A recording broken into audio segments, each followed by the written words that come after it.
Evening. Welcome to the Woking Borough Council Children's Services Overview Scrutiny Committee meeting. We have councillors with us this evening: Prue Bray, Andy Croy, Malcolm Richards, Ken Mile, Pauline Hellier-Simons and Laura Blumenthal. This meeting is being recorded and broadcast on YouTube, so I'd like to ask all the members to keep their microphones off unless they're speaking and only turn their cameras on if they're speaking. Well, the officers and the members. Delighted to have many of our officers here tonight from Children's Services, as well as Lucianne and Jonathan giving us support. If you do have an Alexa in the room, you might like to tell her not to speak and also to mute any mobile phones. Okay, so the first business of the meeting is to appoint a new vice chairman. Jenny Cheng's had to resign from this committee. Do we have a proposal? Ken, I can see your hand up. Hello, yes, I'd like to propose Malcolm Richards, please. Thank you. Do we have a seconder? I'd like to second that. Right, thank you very much, Laura. Therefore, Malcolm, if you'd like to assume the vice chair, welcome to the role and welcome to the committee. Will I shift my picture up the screen? Oh, sorry, you have to vote for that. Yeah. Yes, I accept the role. Thank you. Actually, Lucianne, do we have to vote on that? Or... Yes, you have to vote on that, Chair. Okay, so members. Are there any other nominations? Or yes. Do you vote I was looking for hands up, Andy, when I called for nominations, and there was only one hand up. So I didn't. I didn't hear you say that. Sorry. Would you like to nominate yourself? Yes, why not? Okay, would anyone like to second that nomination? Do speak up if you can't put your hand up. Okay, I'm afraid, Andy, you do require a seconder, so I only have one valid nomination. Members, if you would like to vote in favour of Malcolm Richards becoming Vice Chairman of this committee, please raise your hand now.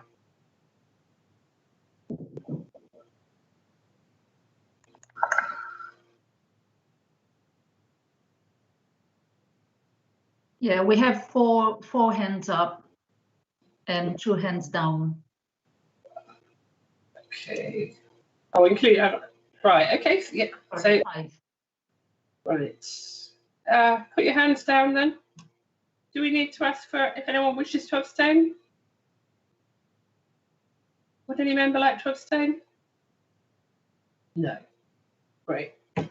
Oh, Prue Bray, you're abstaining? I am. It's nothing personal to Malcolm, but we weren't notified in advance, and I don't know. I know. Just I don't really understand why Jenny Cheng had to resign either. So the whole thing is a bit messy. So I'm just abstaining. It was an item in the agenda, Prue. Yes, it's item 38 on the agenda that was published, was shared with members over 2 weeks ago and published. No, I know it says we got to appoint a vice chair. I'm not arguing with that. I'm not arguing with Malcolm either. I just don't feel that I really understand why we have to do this. You know, never mind. It doesn't matter, Alison. It's not material. I'm not objecting to Malcolm. I don't really feel I want to vote in this one thing. Okay, and that's all. Not a. That's fine. I don't think that Councillor Cheng's personal reasons for needing to step back from this committee, should be made public. So I'm going to move on. Item 39, apologies. Do we have any apologies this evening, Lucianne? No, I haven't received. Sorry, you mentioned that Councillor Ulla Karin has sent her apologies, hasn't she? Well, she's not a committee member, but yes, Councillor Ulla Karin won't be giving the executive member update because unfortunately she's not well this evening. Otherwise, I haven't received any apologies. Thank you. So, moving on to agenda item 40, does anybody have any comments on the minutes which are found on pages 7 to 20? Yes, I do, Chair. On page 18, it says that Councillor Richards asked if there are any statistics available in relation to the educational outcomes for Wokingham children who were attending colleges out of the borough. I don't think I said out of the borough. I was asking attending colleges inside or out the borough. I didn't specify out of the borough. And that's important, obviously, because it will influence a comment elsewhere that as to whether you would want or could afford or plan to have any in the borough. My question was a general one, if they did better at sixth form rather than colleges. And then, yes, that's it basically on that one point. So can you remove out of the borough from my question? Yes. Thank you. Okay, any other comments on the minutes? No. Malcolm, do you have your hand up still? No, I've just forgotten to take it down, that's all. It's down now. So members, do you wish to vote in favour of accepting these minutes? Sorry, Alison, I'm abstaining again because I wasn't there this time.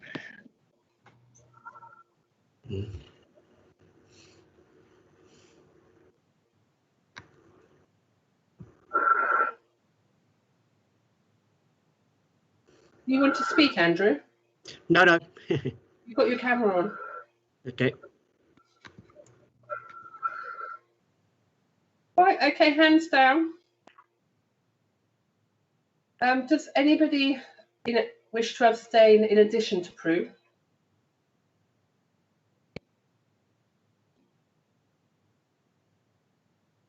PHS's hand's still up in the air. You want to take your hand down, Pauline? Okay, so with the minutes approved, I can now ask, does anybody have a declaration of interest they need to make?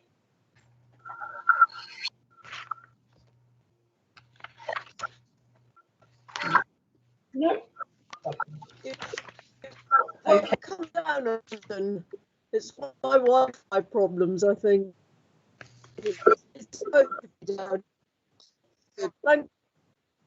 Okay, that's fine, Pauline. Your hand is down now. So, Lucianne, do we have any public questions? No, we haven't received any public questions. Do we have any member questions? No. And we're not receiving an update from Corinne Clark, so we'll move to item 45, the Children's Services Performance Indicators.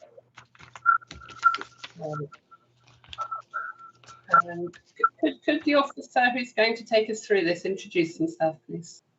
Oh, Prue, you've got your hand up.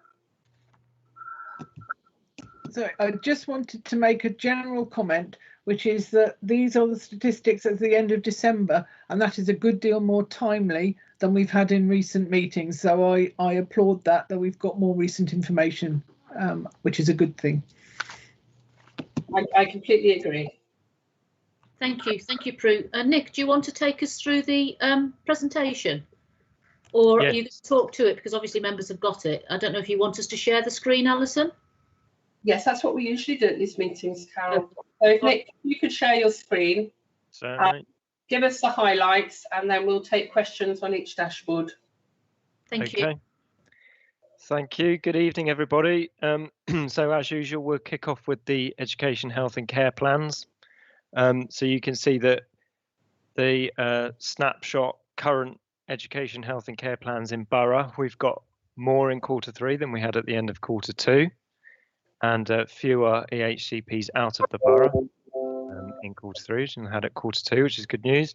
The EHCPs issued within 20 weeks of the referral, that has gone down in Q3. So that's gone down from 72.1 in Q2 to 59.5 in Q3. So there's been a bit of a hit with timeliness there.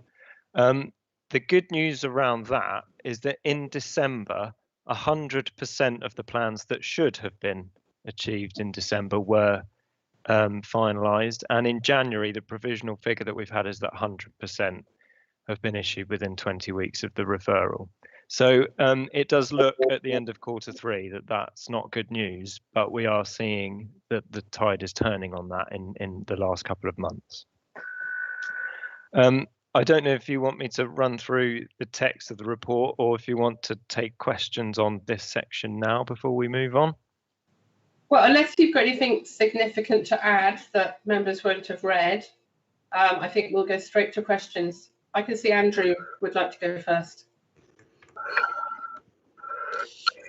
Yes, thank you, Nick. And it's excellent news to see the 100% completion rate for plans during December, and you're saying provisional figures also for January. I noted that there's a reference to multiple reasons for that, and that's very good news indeed. I'm just wondering if you could elaborate on two points. There's a reference to the complexity of SEND concerns. What are the reasons for this, and are there any indications that this might become a longer term trend? Does it indicate a need for any additional resourcing requirements? I do have a second question as well, but perhaps if we could respond to that one first. Nick and Sal, probably between you to answer those questions, if that's okay. Absolutely, and Councillor Mickleborough, in terms of the complexity, what we are starting to see is a greater complexity of the nature of children's needs coming forwards, which is taking some additional assessment time and resource. We are working on almost like a kind of a demand management tool to give us a sense of what needs are likely to be coming through the pipeline so that we can more effectively plan the resource need in order to meet them. But what we have seen certainly over the last 3 or 4 months is a greater complexity of need as part of our assessment processes, some of which has slowed down the timeliness. But as Nick pointed out, we've managed to respond to that in the December month, and hopefully once we have confirmation of the January performance, that will also show that we're on top of the timeliness again. If I may, Sal, is it a question of some new kinds of needs presenting themselves, or is the complexity more in terms of individual children having more than previous numbers of needs? I'm sorry, I'm not being more articulate than that. No, that's fine, Councillor Mickleborough. It's probably much more towards the latter of your suggestions in terms of individuals with more complex needs, rather than a sense of new needs within the borough coming through. Thank you. And one other question, if I may, Chair. There's a reference to a number of staff changes, including references to new staff. I'm just wondering if you might be able to elaborate a little on that. I can. The SEND team has been operating with a number of locum staff in it for quite some period of time. And unfortunately, in November and December, we lost some of those staff who chose to move on. We brought in new staff to replace them, but that churn created some delay. We are very soon going to start going out to some more permanent, substantive recruitment in order that we have a team that is permanently positioned within Wokingham, rather than having a heavy reliance on locum staff. Thank you, Sal. Okay, Laura, would you like to ask a question to Nick or Carol or Sal? Thank you, Chair. I haven't been on this panel for a number of years, so looking at the dashboard and just being able to take all the information and scrutinise it, it seems to have been formatted in a much better way. It's got a lot more context, it's a lot easier to read. I did struggle with the red, the green and the black arrows, because for some sections it seemed to be benchmarked against the national picture, others the local neighbouring authorities, and then others tailored to what we thought was right for on very local level for Woking Borough. So I wondered if it might be a good idea to have a small key underneath each of the sections actually saying what the red, the green, the black actually pertains to, so we actually can just see, I get that's benchmarked to the national picture, just so it's easier to scrutinise on upon first look. No, that's a good point, Laura. Did you have another question or?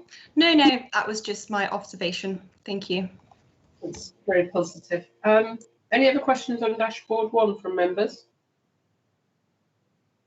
No? Okay, thanks, Nick. Can we move to dashboard 2?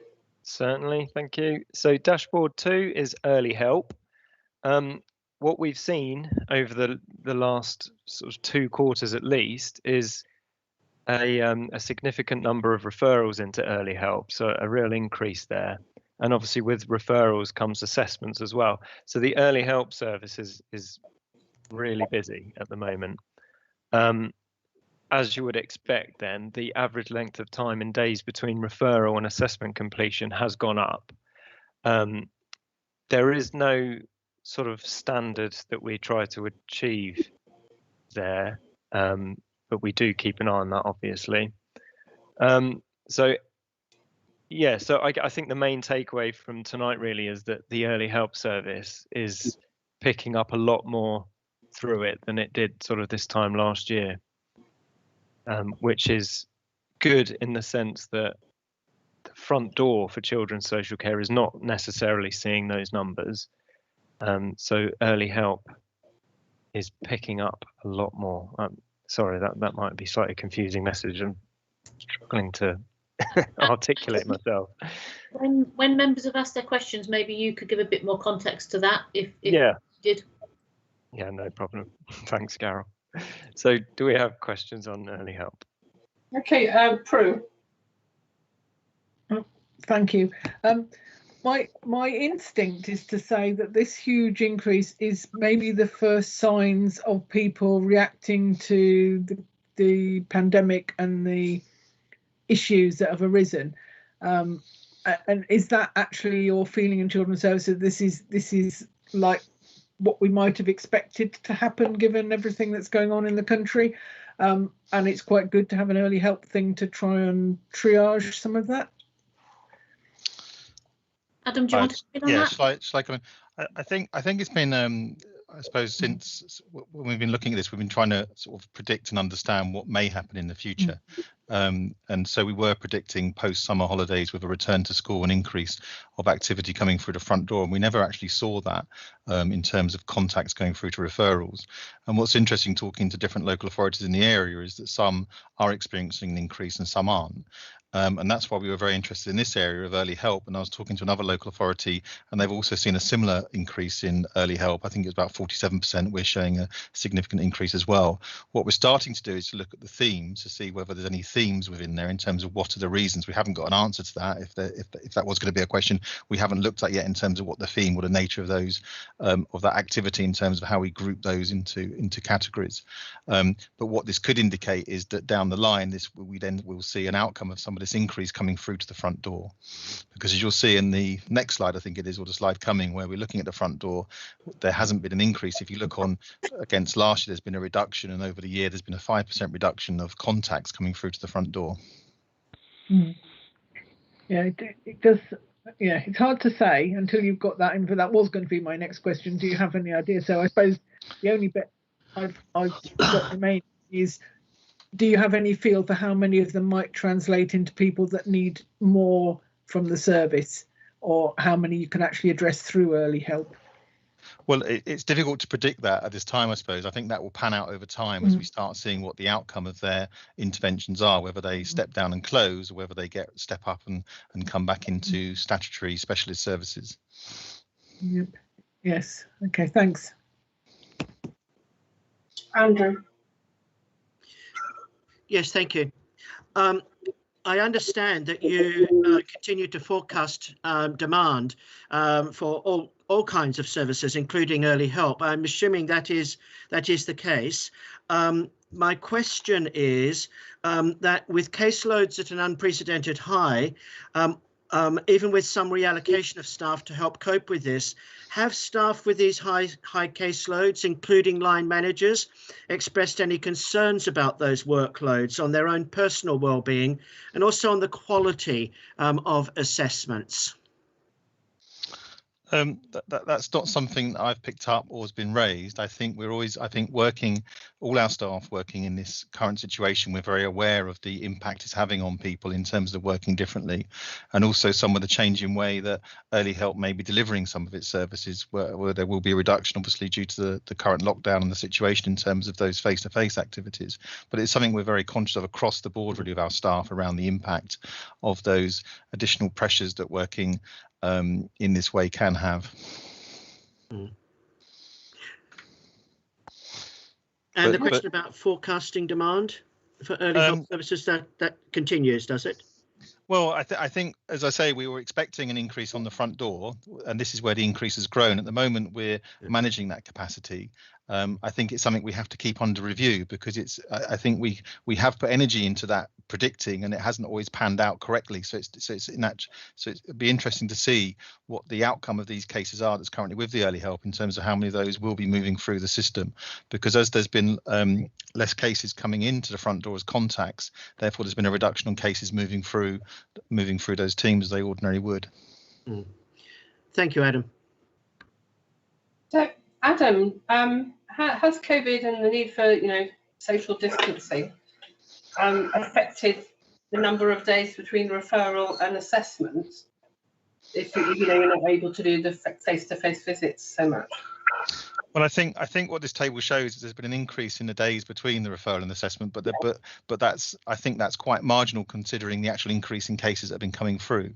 I think ordinarily, if you saw that level of increase, you'd see a greater impact on the days to do the assessment.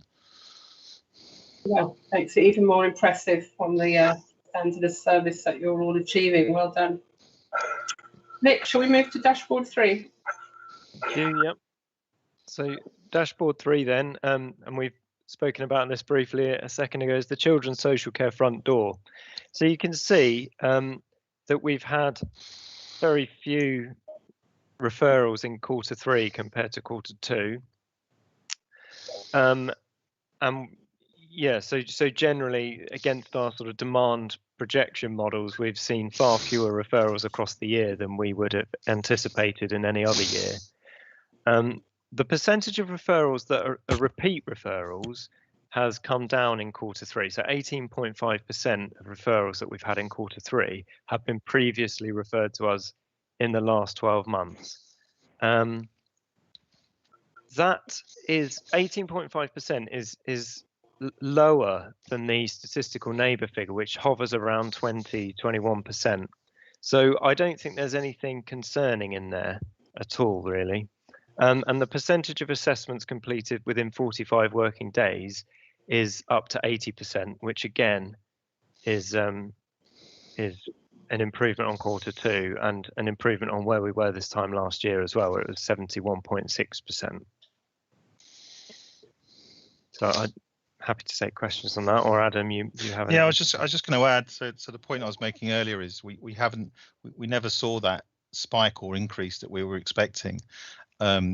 So there's been a reduction, and we were predicting also, I think, based on previous modelling, that we were seeing a year-on-year growth, which was averaging around 30% over the year. I think when you look back over the whole year, I think it averages out about a 5% reduction over the year in terms of contacts. Okay, so I can see 2 hands up. Ken, would you like to ask first? I'm sorry, I didn't note who put their hand up first. I don't think it matters too much why I asked this question, Chair. Chair, I was wondering, with our children in care in particular, whether we've had to deal with children losing a loved one yet, and if there was a policy in place for how we would deal with that. Sorry, so was the question in relation to the bereavement or the policy? Sorry, both. So it's not something we've had to respond to. and we wouldn't currently have a policy in relation to that, our response would be the same in any situation where a child looked after experienced a bereavement. Okay, so it was interesting you said they haven't had one yet. Would we be prepared? I don't know, what preparations could we take for that at some point? Someone, especially if it's a child in care that loses a loved one that maybe they're not living with, or you know, the situation could be very tricky, let's put it that way.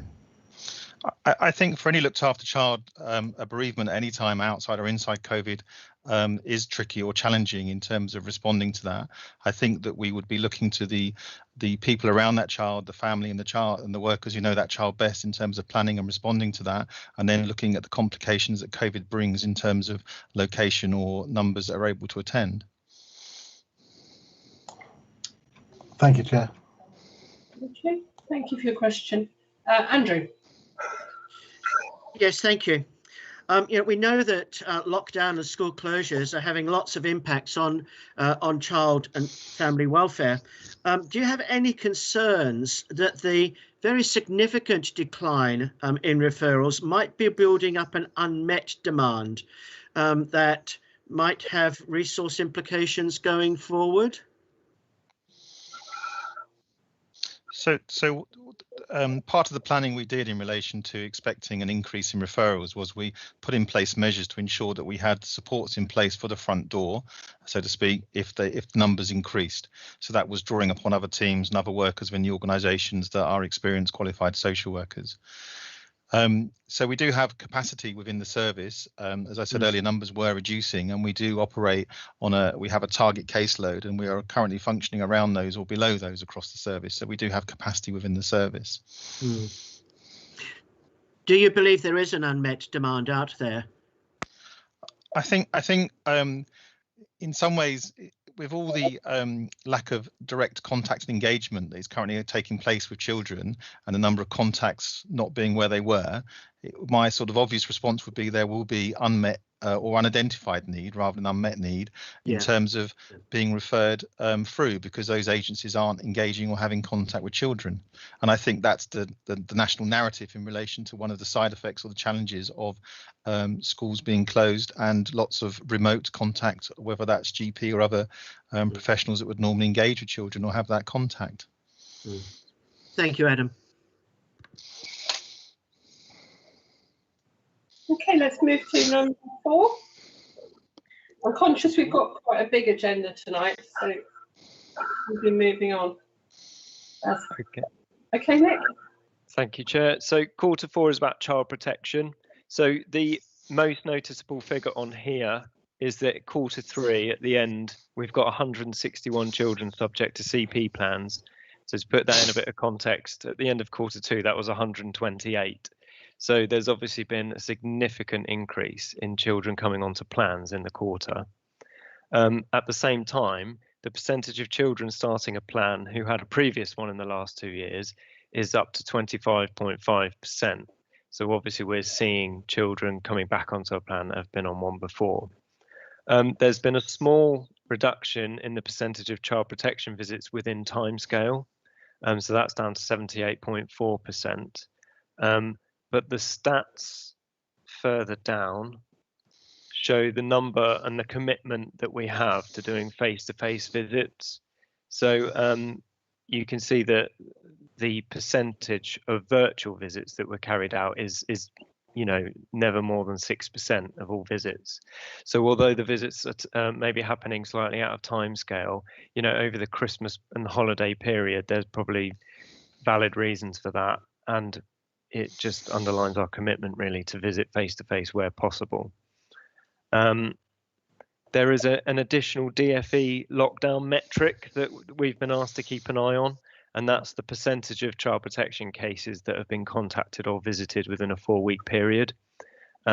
So previously we've been 100%, we've dipped slightly to 99.4%, and that's the equivalent of 1 child where there's some difficulties getting access to them.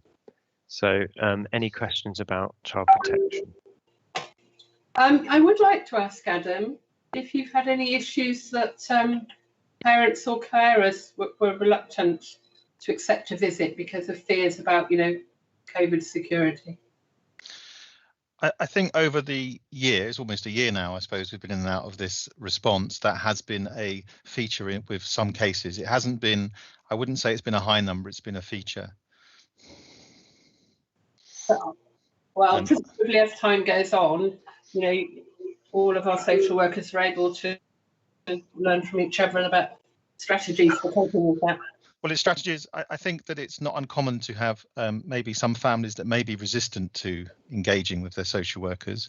Over time, I think if we look back over the year and the various different levels of restrictions we've had, or the need for using sort of PPE and so forth, that we have sort of adapted that to reassure families in terms of to address any anxieties they may have, whether that's social workers wearing PPE or visiting children in outdoor spaces or gardens, or ensuring that rooms are ventilated. So it's also sort of to try and address those concerns. Okay. Right. Prue, would you like to ask a question? Yes, thank you. This is about the children who had a previous plan in the last 2 years.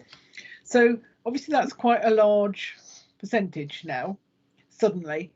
And I wondered whether you think it's because those children are in a situation where lockdown has exacerbated what would have otherwise been okay, and therefore they've just tipped over into needing a plan, or whether this is something else, which could be, for example, that they've been taken off the plan too early, and we didn't meet that. I mean, is it one of those two things, or it might be something else? I would say it's probably could be a combination of all. There is a paper later on the agenda which looks at children subject to a plan and those that sort of repeat. I think looking at this statistic here, I think it's probably too early to arrive at a view on that, and it's not one at this time I'd probably jump to a conclusion about, because if you look back over the total year, it sits below statistical neighbours. Yes, if you look at the year as a whole. Tricky area, this, because it's going to take a while to figure it out, isn't it? I think. Yes. Okay. Thank you. Andrew. Yes, thank you. I suspect that the answer to my question will also be that it's probably too early to make any judgment, but I'll ask anyway. Are there the children who are returning to a plan, having been on a plan within the previous 2-year period, is there any indication that they're returning with increasingly complex needs? I think generally the view would be that there's probably an increase of complexity across cases that are coming back into the service, or some of those cases. So there's an increase in the plans you can see here on the top of that table. And earlier we talked about contacts reducing, but the conversion rate from a contact that then becomes a referral and progresses into the system is higher. So the conversion rate is higher. And I think there are a number of cases that have additional layers of complexity or complex in their presentation at the moment. Thank you. Okay, thanks, Nick. Let's move to the next dashboard. Thank you, Chair. So the next dashboard is about children in care. So in terms of the numbers of children in care, you can see they're slightly up from the end of Q2, but they're actually not unusual compared to where we've been in the past. The percentage of visits to children in care within timescale has taken a slight dip, but 84% again is we'd say strong performance around there. The percentage of children in care who have more than one allocated social worker in 12 months, there's been massive improvements on that figure. So we were 46% in Q2, and that's 18% in Q3. And I think we have a target of 20% for that. So that's very good news indeed. If we just go down to the face-to-face visit breakdown, again, you can see the percentage of virtual visits is higher for children in care than it was, or it has been, for child protection. But still, there's a commitment to visit face-to-face where it's appropriate to do so. So, over 80% of all visits closer to 85%, are done face-to-face, which again, I think underlines the service's commitment to doing that. So any questions on children in care? Yeah, I'd just like to ask if we've any idea about the national picture of the percentage of children in care who have more than one named social worker in 12 months. I think not, unfortunately. But there isn't. Is there an? I think there is an indicator on there. Is it Nick, national one that we don't? I don't think it's on here. No, that I can find out. I will find out. I can say that much. We have just contributed to a social work stability study by the I can't remember what they're called, but it's a national thing. Adam, help me out. Who is it? It's an elected post. What are they called? Oh, the Children's Commissioner was. Never mind. Yes, that's what I'm looking for. Yeah. So there may be something coming back from that will kind of give Wokingham some benchmarking against others. So if so, we can share that. Yeah, I mean, it's certainly an incredible improvement, and it was what you were very much working towards. So well done, Adam and Carol. I can see lots of hands up. I'm going to go alphabetically. So Laura Blumenthal. Just to ask, what led to the great result of 18%?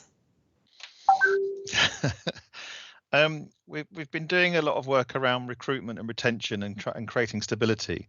And so when we look at our staffing, we try and separate the difference between permanent and stable staff.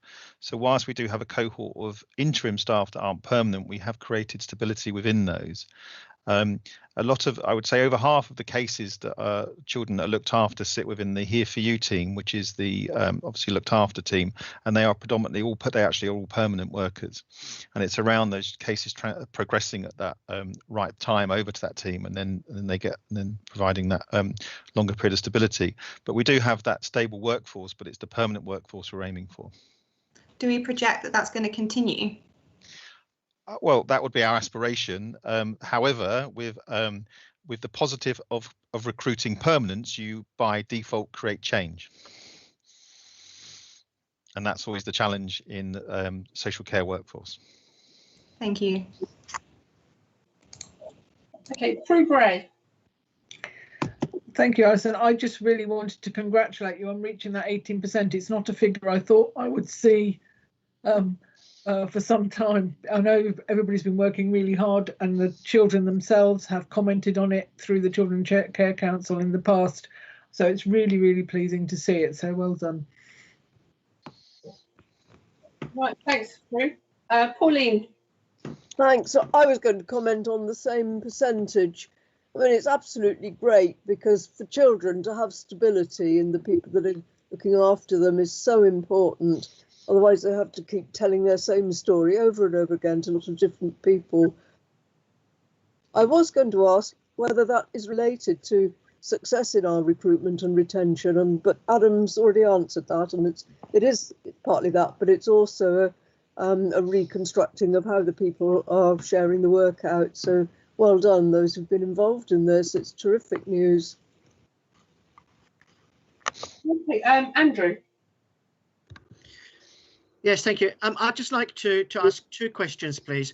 The first is in relation to the greater stability in terms of social workers and children. Has there been any feedback yet on the expected benefits of this improvement? And is this something that the Children in Care Council and foster carers and possibly others could be asked specifically to comment on? And perhaps if we could deal with that question first. I think it's probably the other way, that you tend to get negative commentary if there are changes, rather than looking for the positive sort of questions around that. It would always be an aspiration that you would have a stable workforce, because it's the significant relationships with change are those ones that are built up over time. And I think any person that keeps changing their or any child that experiences that, it would not, I suppose, be, we would see as the sort of aspiration that we would aim for, really, in terms of wanting to create stability. Okay, I'll ask a second question, if I may. And it is a question that's been asked before, but I think it's important to revisit it periodically. What are the probable reasons why the Wokingham rate for children in care is significantly lower than for the South East? And is this something that requires a deep dive to remain confident that we're not missing something and that children in need are not being missed out? So it is something we've looked at on a number of occasions in terms of understanding that, because you could have the two theories that are, you know, is our early help and intervention and prevention services good and therefore preventing, or are there children who should be looked after who aren't in our care? And Wokingham, my time being here and my experience is Wokingham is an authority that accommodates those children who need to be accommodated or become looked after. I don't think we have what can be described as a hard front door in terms of difficulty for those accommodating those children who need to be. We have looked at it, and there are various different themes in terms of the demographics of Wokingham.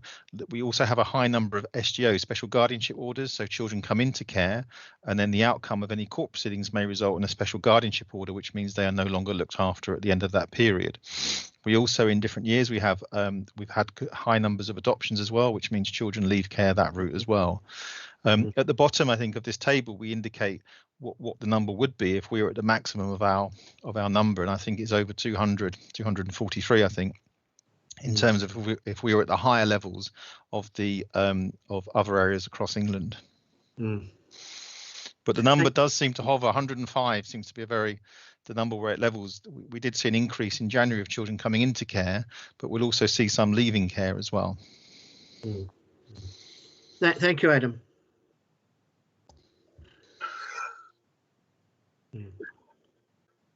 Okay, one more hand up. So, Malcolm.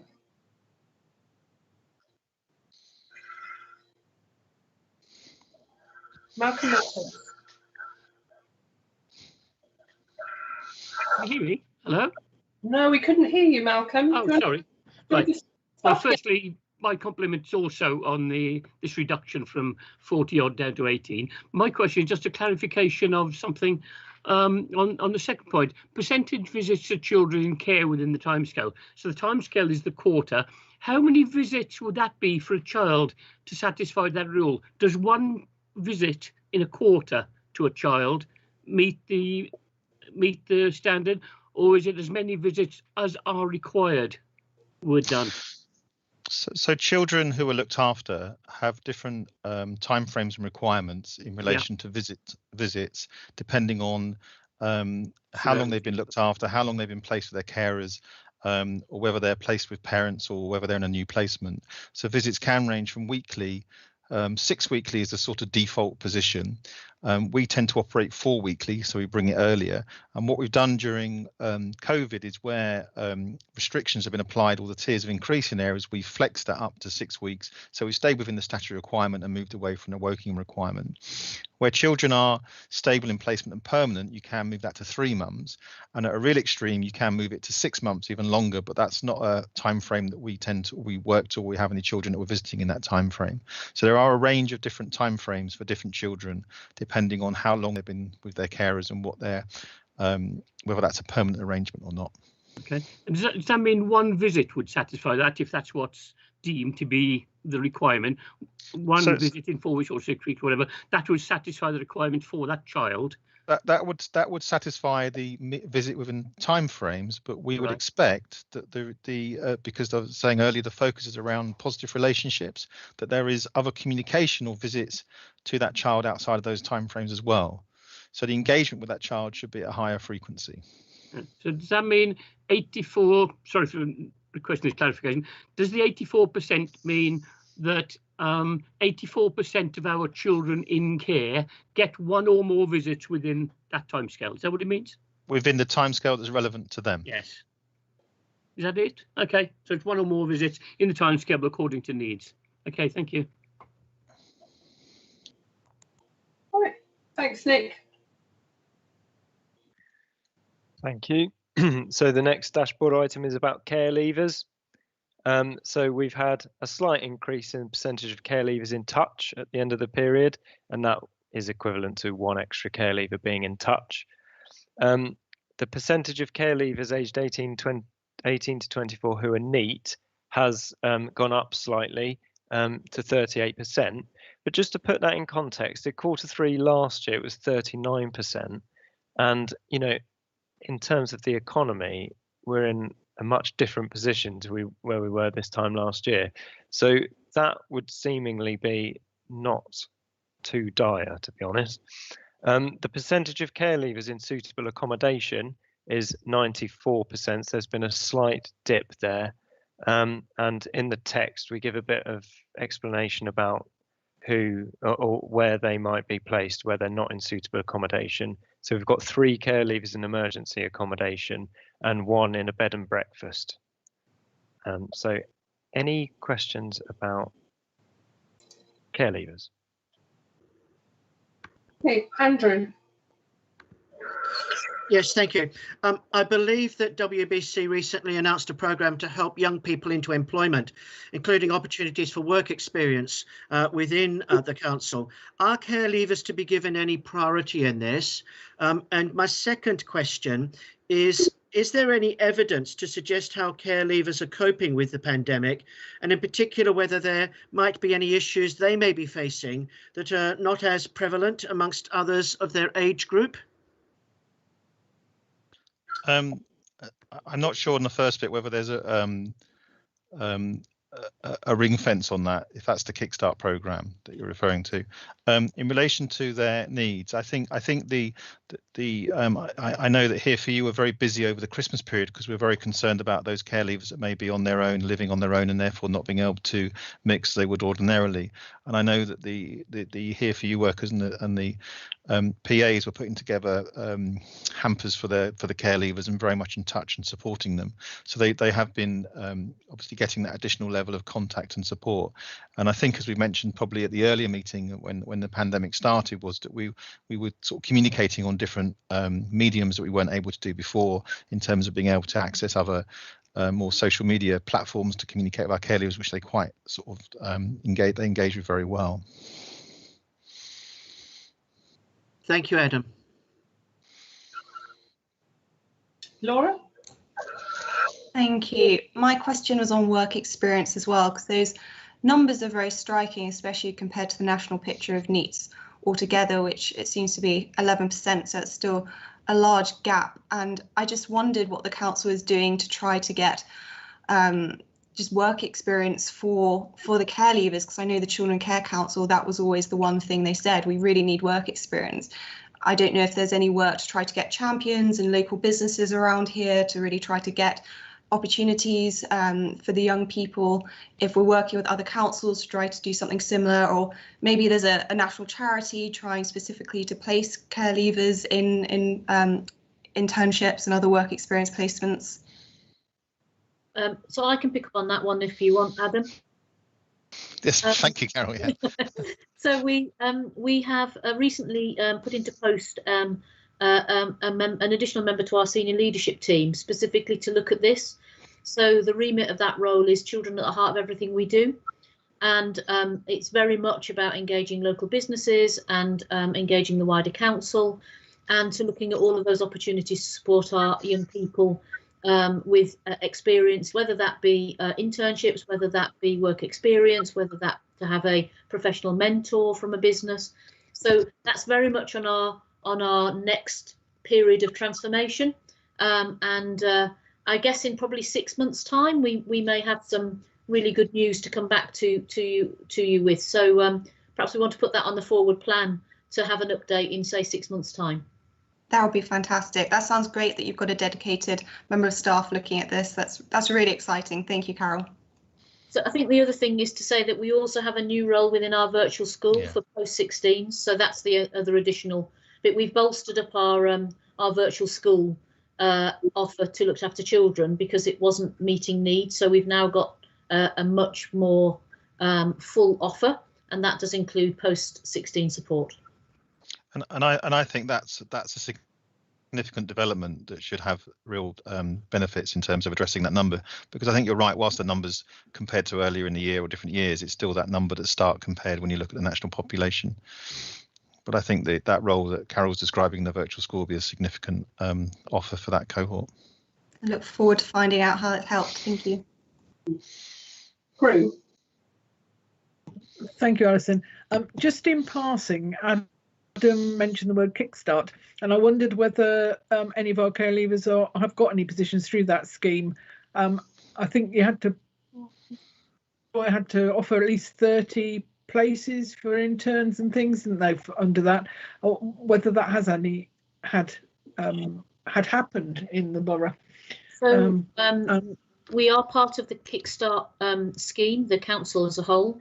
The part of the qualification for the Kickstart scheme is that young people must be receiving universal credit, and not all of our care leavers do, or are older looked after children. So some will be eligible and some may not. And again, that's part of our role, is to make sure that the role I mentioned in the senior leadership team, to make sure that those who are eligible do get opportunities and are put through that scheme, and then those that are not eligible, that we find other means to support those young people.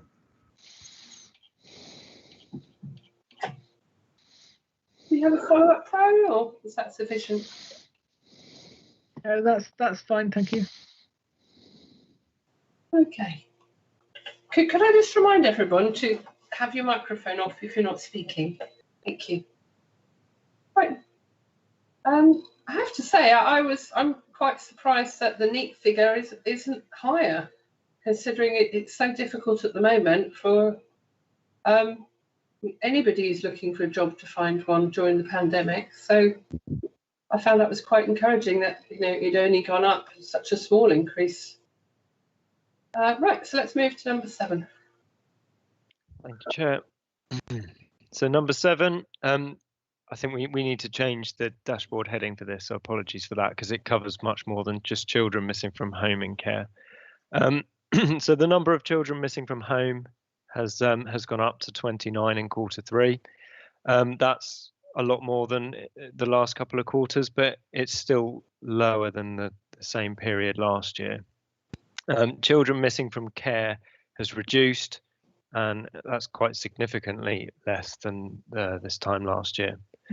The percentage of return home interviews carried out on time, so we've done 80% of children of our return home interviews have been carried out within timescales, which is good news, obviously, and that's up significantly from Q2. It was just 50%.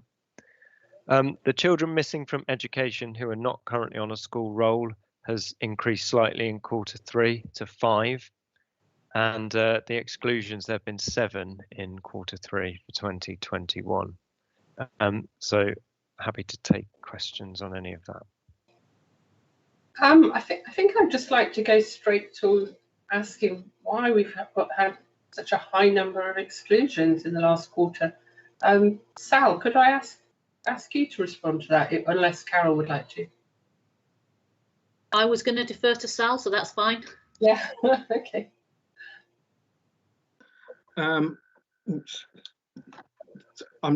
We're still working with our schools in respect of the number of exclusions. It has been a really significant shift. To be perfectly honest with you at the moment, Alison, I'm not entirely sure why we've seen such a big jump. Trying to understand whether there are any particular themes related to the rate of exclusion shift is something that we're exploring at the moment. I'm more than happy to provide a response outside of the meeting in writing, or to the next meeting when I've got a bit more information about that, if it's helpful. Yes, that's fine if you come back. I think we have also asked as a committee that when we have a figure of the number of birth inclusion, we would like to know how many of those are children with special educational needs. Yeah, absolutely. Yeah. I think also the figure 7, what shocked me, Sal, was the amount of children attending school in Q3 must be, well, I don't know if you can put a finger on it, you know, but there's far less children were in school that quarter than normal, weren't there? Which is why 7 seemed so high as a proportion of the children in school. Yeah, you are correct. There will have been lower numbers. Bear with me, I'm trying to pull up the data in front of me as I speak. I know that won't, unfortunately, that won't cover that final quarter. I've only got up to the August data. I'm very sorry, Councillor, so I'll have to respond in writing after the meeting, if that's okay. That's absolutely fine, Sal. Thank you. Andrew, would you like to ask your question? Yes, thank you. And my first question is really a follow-on to something that the Chair has just said, to do with permanent exclusions, you know, and a request that we have some data on numbers of children who are permanently excluded who have SEND. But my question is it also possible to disaggregate the data in any other meaningful ways or significant ways, for example, by gender or by ethnicity or by age, not to create a huge amount of work, but only if they believe that there are significant characteristics, you know, that that you think you know, we should be aware of. My second question is specifically about those children who are permanently excluded in the during the pandemic, and are we confident that all of those children are being able to continue their education virtually, and what additional challenges are faced by those children who've been permanently excluded compared to other children who are learning remotely?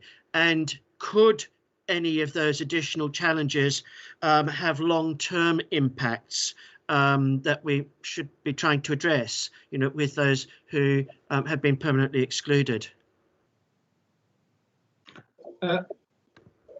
If I can, to try and respond to those questions, and I've dug in, and I have managed to find some information in relation to last quarter. So last quarter, of the 7 permanent exclusions, 4 of them were Children Pupil Premium Plus, and in terms, and 6 of those 7 permanently excluded pupils were residents of Woking as a rent of Reading. There were none of those children exclusions were in child in need or child protection. However, 2 of those 7 children were from Black and minority ethnic community. In terms of the trends and the reasons, dominance of reason for exclusion, weapons or prohibited items. So 4 of the permanent exclusions were in relation to weapons. One was in relation to persistent disruptive behaviour, one in response to a physical assault against another student, and one was drug or alcohol related. So we can provide a little bit further information in respect of those fixed terms exclusions. Sorry, Andrew, I'm not sure whether that's answered all of your question. It certainly does. That's very helpful and reassuring to know that that data is being collected, you know, in such detail. Thank you very much indeed.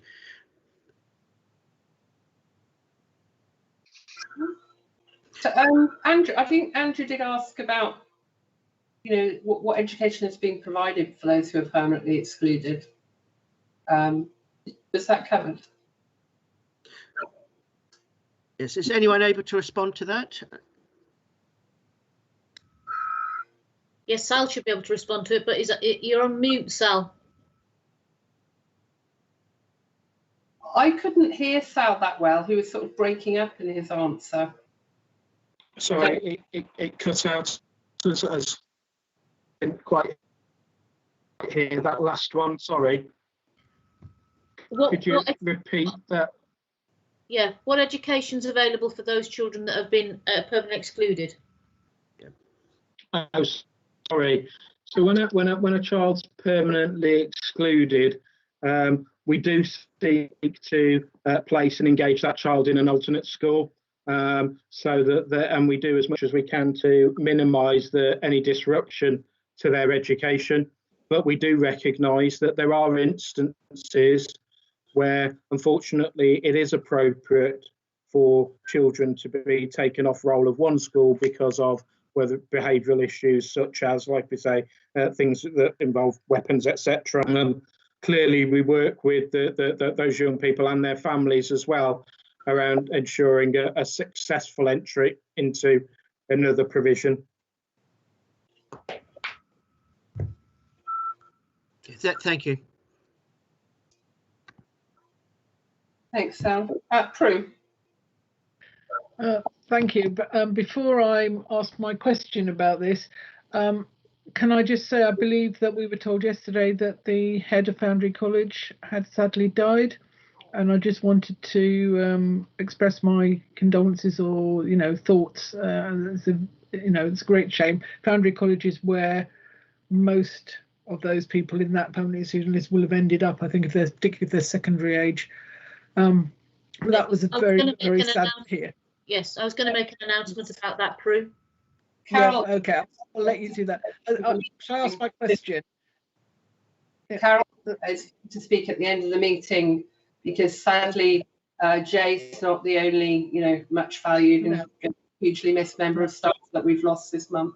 No, I'll let Carol deal with that. Can I ask my question, which is about the children missing from education?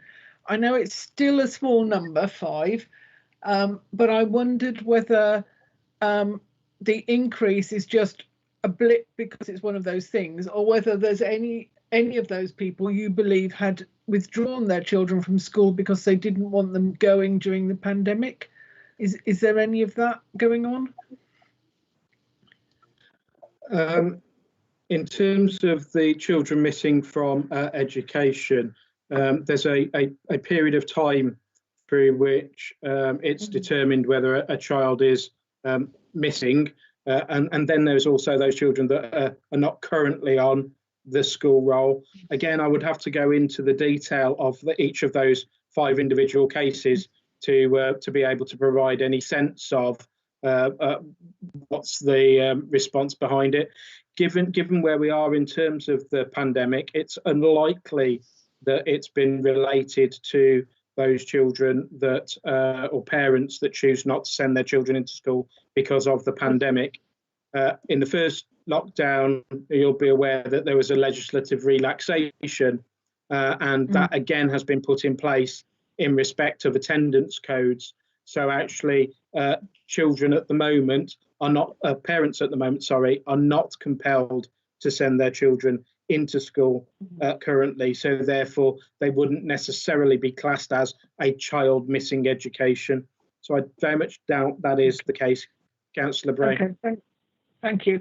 Alison, I wonder whether it would be possible to have some sort of report for a future meeting about attendance at school, and whether the children that we expect to physically attend at the moment are attending, and anything else that might be helpful to get us to understand the impact this is having on our children of not being able to go to school. Yeah, certainly data there, isn't there? Because there's children who are invited to attend, and yes, we collect daily data, so we can certainly provide you with something. It would be good to have a formal request of what you exactly want, and then we will make sure that we tailor it. Yes, we'll do that. Carol, can you give a snapshot what percentage of children, of school students you expect to be in school if everybody took up the place that they've been offered during this lockdown? I mean, are we at 25% of children have been invited to We're hovering around about 38%. That's right, Ms. Sal, 37, 38%, and that's made up of. If I can, in terms of the total attendance of all pupils, from those that would be eligible under normal circumstances, the current attendance is about 12%, and that's of the whole student population. So about 12% of the whole 27,000 children that are of statutory school age. In terms of the attendance of children with Ehcps or children with a social worker, as Carol says, it's actually about 41, 42% respectively that are currently in attendance. So that means just over half of those that are eligible, literally just over half of those that are eligible for a place, parents or carers are choosing to keep those children at home. We have undertaken or we continue to review those children that aren't attending, even though they have an eligibility to assure ourselves that they are safe and that it's appropriate for them to be at home. Because of course, one of the messages that has been consistently applied is that if you are able to keep your children at home, even if they are eligible and it's safe to do so, then parents and carers should do so to alleviate the pressure on the school system. However, as I say, where we might have concerns about individuals that are choosing not to go in, but we feel that school is a safer place, we are working with those families and those schools to re-engage those pupils back in school. Right, and in addition to the two groups you mentioned, we've got key worker children.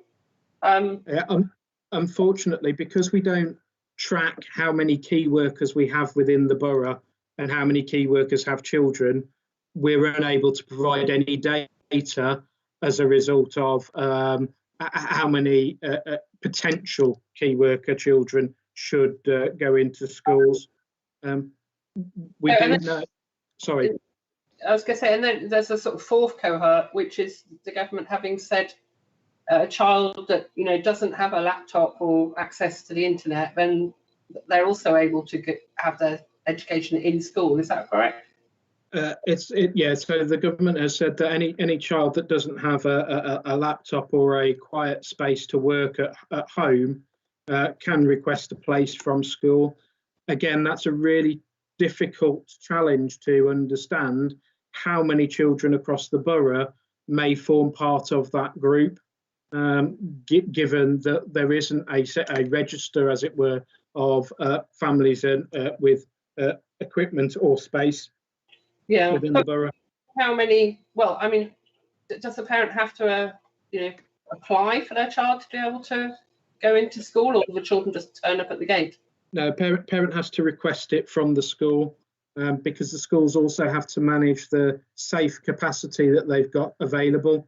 Again, with on remote learning, part of the staffing complement that would normally be in the school settings are delivering that remote learning for students. Some are actually in the school settings supporting the bubbles of eligible children. And of course, there will be those staff from schools that have been affected directly by COVID, either isolating as a case contact or may have contracted the virus themselves. So it reduces the capacity physically within the school, and therefore schools have to manage what is a safe staff to student ratio, even of eligible pupils. Yeah, I think the committee would all be interested and could learn from understanding the data to show the amount of children attending our schools. I mean, I understand, Carol, in some areas, they've got 70 to 80% of the roll are in school because those children fall into those four cohorts. Whereas I think, Carol, you said we've got 23% in school right now. Of the total population, it's about 12 or 13%. It varies day on day. So of the total number of children that normally would attend school outside of COVID, I think for us it's a challenge between ensuring that we are providing support to our schools community so that they can run their schools safely, and making sure that the most vulnerable children that need that structured form of delivery of their education are the ones that are receiving it. It is a fine balancing act all of the time, and we're working really closely with the schools community to make sure that those children that need the support are getting it, and that our services for children when they're receiving their education remotely is also to a standard that one would want to be delivered. But it is a very, very tricky thing to balance. It's constantly under review. Can I just add just on the challenges, isn't it, Karen? Sorry, is it Adam? Yeah, I was going to say that what we've noticed during this period of schools closed is that our number of looked after children attending is significantly higher than it was previously. And I think that's probably reflected across our vulnerable groups in terms of the number of uptake of those places is much higher. I think the number's over 60% currently of looked after children attending. Prue. Prue, do you have another question? Left my hand up by mistake. Okay, right. Well, I think I took us away from the agenda there, committee, but I hope you'll don't mind that. And we've got one more dashboard. Thank you, Chair. Yeah, one final dashboard then, and that's the Children's Services workforce. So the 12 months rolling turnover of our permanent qualified social workers is 10%. There's slight fluctuations from quarter to quarter, but 10% is, I mean, these figures that are captured in this table don't show it, but that is a massive improvement on where we've been in the last sort of 2 years.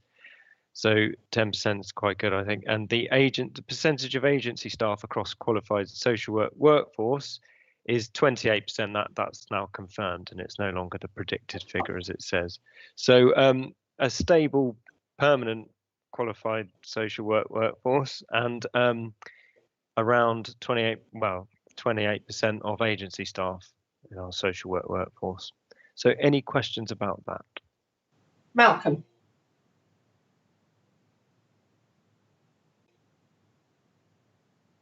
We can't hear you at the moment, Malcolm.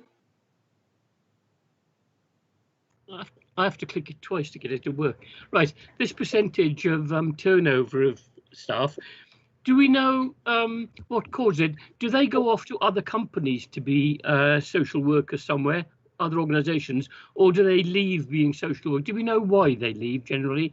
Is it salary, conditions, hours of work, or it's a number of reasons, but that's a very low number.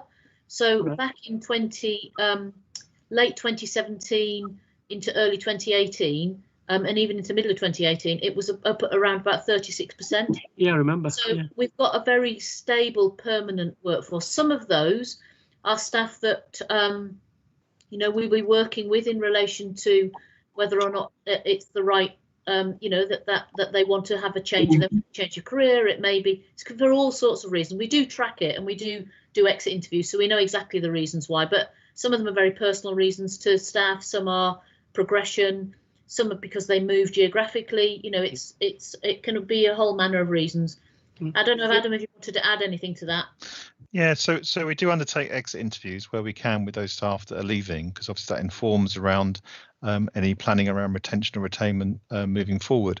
But I do think the figures, I think I was saying earlier, linking into the number of social workers that are looked after children had, that the stability of the staff has improved significantly. Yeah, that's a very low percentage from what I've heard of a lot of different areas in recent years. So very encouraging. Thank you. And obviously the number underneath that, the 28, is going the right way, and that is a ongoing challenge. I think that COVID adds to that challenge around whether staff may be reluctant also to leave and sort of employment during this time as well. Yeah. Thank you for that. Andrew. Yes, thank you. I mean, the figures in that table not only look very good, but they have been sustained, now over quite a number of quarters. But I'm just wondering whether you might have any anecdotal evidence that the pandemic might be leading some people to be less inclined to seek changes in jobs, and that there might be a possible surge of people wishing to leave jobs to take up another once things improve. And if so, my question is, well, actually, regardless of that, my question is really, are there any things that you would like to be able to be doing more of that could help, that could be done now to help to support the retention, of the current staff and to maintain going forward, these very good figures? Do you want to speak to that, Adam? So yeah, so we are reviewing a range of different mechanisms or offers, I suppose, that could look at attracting staff. I think the difficulty is you can end up in a competition with other local authorities, because what happens is they tend to replicate. I think anecdotally, I would say that a number of staff, there tends to be a number of staff move between the Berkshire authorities in terms of, so a number of our staff, if you'd asked them, would have come from one of the other Berkshire authorities. And then if staff do go, sometimes they do go to the other Berkshire authorities as well. We do look at different ways of recruiting. So we're always looking to recruit experienced social workers. We also have a number of what we call ASYEs, which are the newly qualified social workers. So we're sort of growing our own from that point of newly qualifying. There's an event being advertised at the moment on LinkedIn where we're looking to encourage newly qualified social workers to join a webinar where we'll be encouraging them to apply to come and work at Wokingham.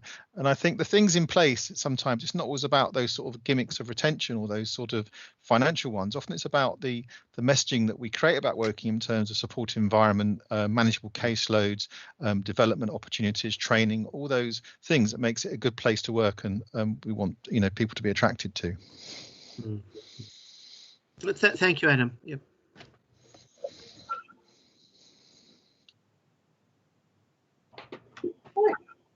Okay, if there's no more questions, thank you very much, Nick. Thank you very much, Adam. Thank you, Sal.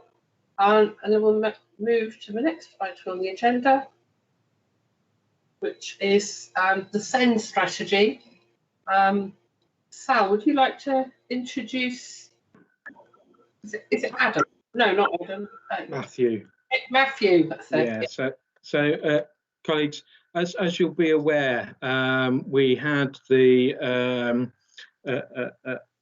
inspection of our SEND arrangements back in 2019, and one of the findings of that was that we didn't really have a clear strategy in place.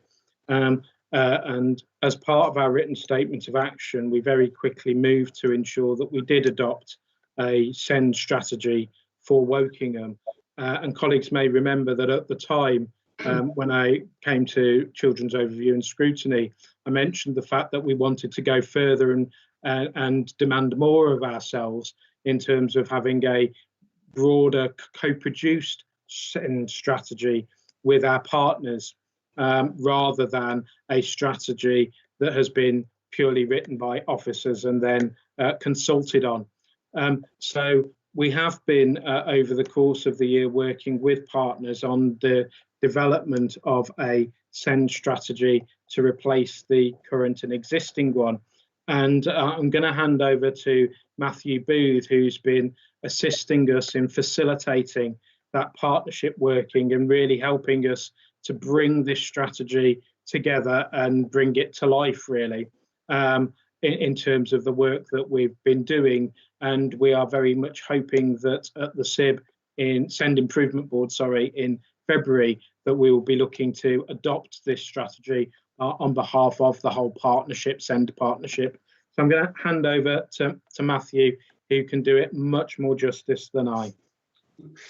Okay, well, thank you for that slightly intimidating introduction, Sal, and thank you, Chair, and to the committee for the opportunity to introduce this piece of work.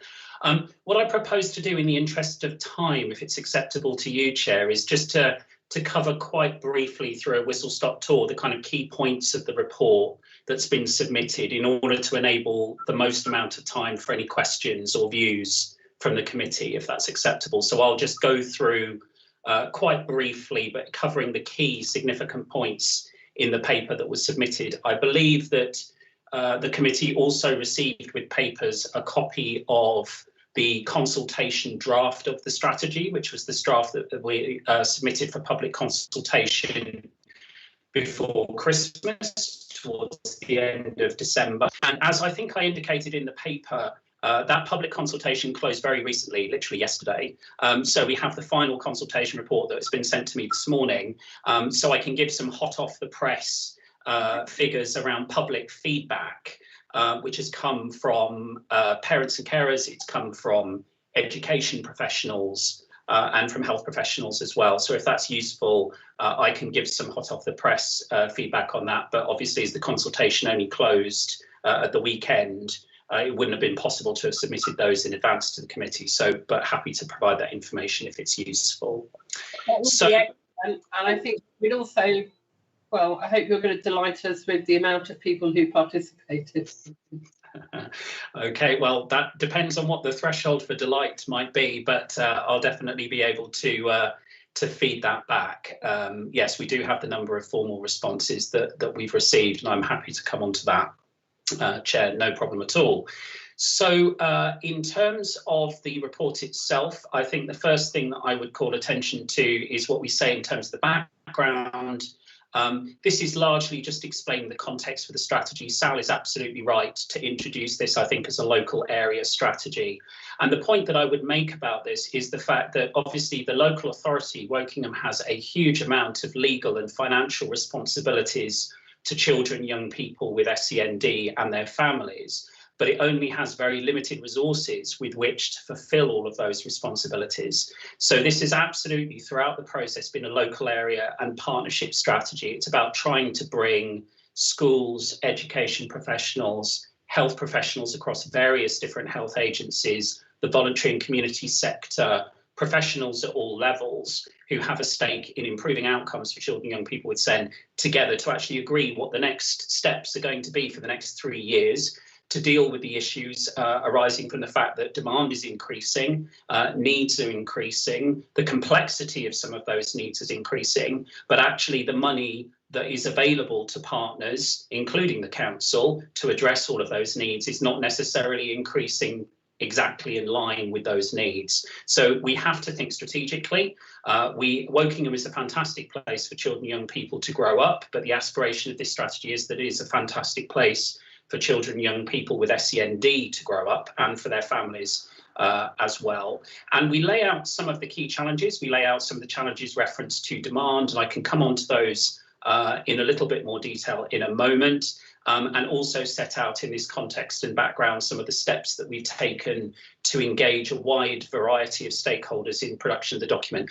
I'm very happy to say actually that the Parent Carer Forum, amongst other organisations, have been extremely constructively involved in this work, and we've had some really supportive written feedback from them about how co-produced this strategy has been over the last few months, which has been really good.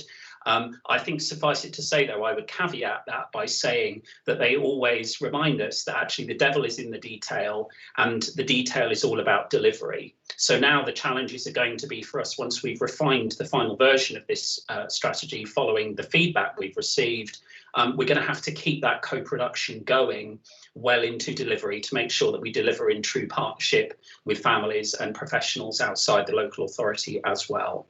In terms of the analysis of issues, there is a needs analysis appended to the strategy that's about 20 pages long. Obviously, from the previous item, I can tell that the committee do like facts, figures and data. There is a lot of facts, figures and data within the needs analysis for you to look at. We've tried to be as granular as we can with the data that we've had available.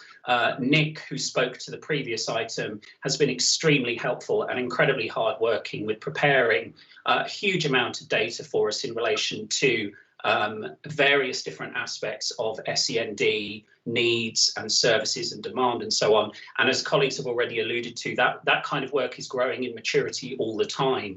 The capability of the council to understand the needs, to have real insight into the needs of children and young people with SEND is continuing to mature, and continuing to mature at a very fast pace given where the council was at the time that the written statement of action was put together and the last joint inspection with CQC and Ofsted was carried out. So I'm quite confident that we will get increasingly good at understanding not just what the needs are in the here and now, but what they're likely to be in the next 2 to 3 years. And a lot of what the needs analysis and the strategy attempts to do is not only play out some of the current issues, but also try to predict what some of those issues and pressures are going to be if certain trends continue in Wokingham over the next few years. Just a few things to pull out at this stage, I would say, is that even though the overall proportion of children with EHCPs and requiring SEND support in Wokingham compares reasonably well with other comparators in England and the South East, one thing I would point out is the number is growing.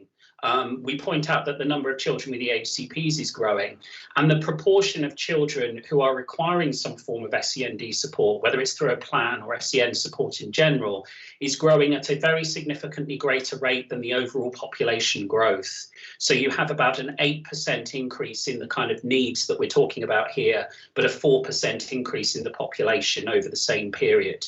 So it's roughly twice as much effectively, and that gives us all pause for thought about how do we position ourselves the best we can to address the likely needs if that trend continues into the future, and also what we can expect in terms of the impact on public services funding, for example, as a result of recovering from COVID and the pandemic. So we have to, the time is right now to look at some of the granular detail of what our strategy for this is going to be.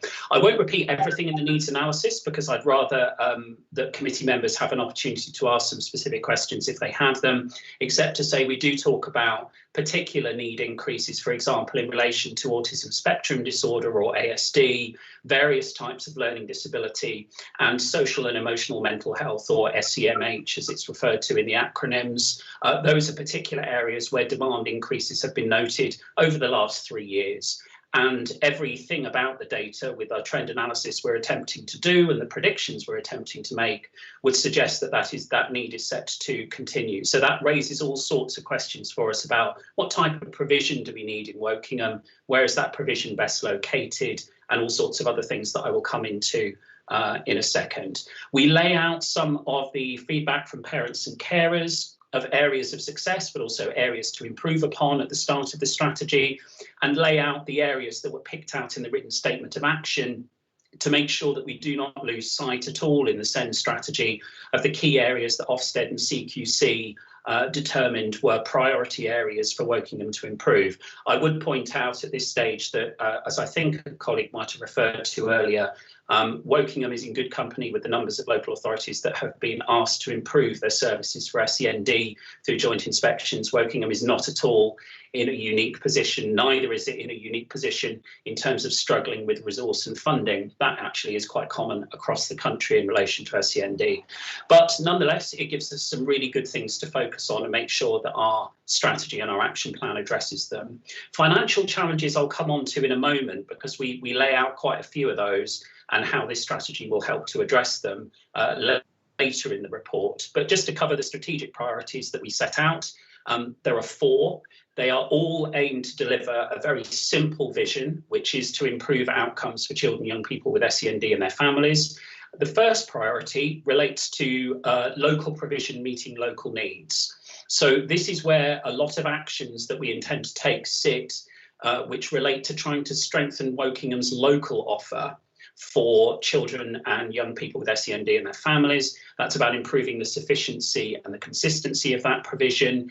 There's reference made to something called the Ordinarily Available Project, which is actually about trying to bring some consistency about how mainstream schools support children with SEND needs in the mainstream setting, reducing the need for out-of-borough placements and reducing the need for potentially EHCPs or care plans, and potentially reducing the need for special provision. So that project is designed to include that, and there's a huge amount of work that's been going on in that project and preparing for that project over the last few months. We've talked a lot to the schools in Wokingham around the future strategy for inclusion, the future strategies for the use of special provision and special education, which all sit within this priority area. And again, as I said, we're strengthening our approach to providing things in borough, because to send children and young people out of borough, as I'm sure the committee will already know, is extremely expensive, comes typically at a much higher cost than in-borough provision and in-borough placements. And actually, with all the associated costs around things like home to school transport or travel assistance out of borough, which adds to the costs again, and actually the challenges to improving outcomes for children and young people outside of borough, where they're trying to build peer groups and networks, for example, far away from home, we're very committed to trying to strengthen local provision. I'm making it sound as if it's very easy to do that. I'm sure the committee can appreciate that it is neither quick nor easy to do that. But this strategy is intending to set the direction where we can continue to do that meaningfully over the next few years. The second priority really relates to how we work, working more efficiently, working more effectively, and managing the system better. So this is where the committee will see references to things like strengthening transitions, and transitions of all types, not just transition into adulthood, but actually between the mainstream and special, between key stages and year groups, for example.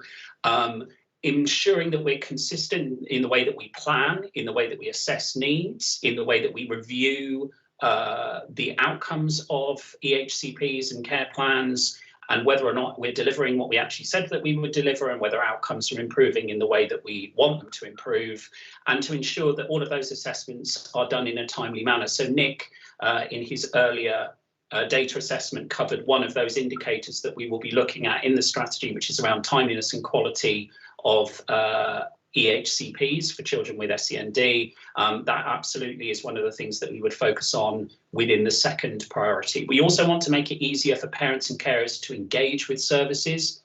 We have had feedback through the consultation, through focus groups, through engagement over the past few months, that sometimes parents and carers can find it very difficult to know exactly who to go to or to contact with some of the issues that they might have. So that is an issue that we need to address in terms of making it easier for people to raise issues where they do have them, and resolve them and engage and work with us to resolve them as we go. And that segues into priority 3, which is around co-production. I mentioned that a huge amount of work has gone in over the last few months into co-producing the development of this strategy. We've had some fantastic engagement with the Parent Carer Network, with organisations like Dingley's Promise and others who provide some fantastic services and support for children, young people and families in Wokingham.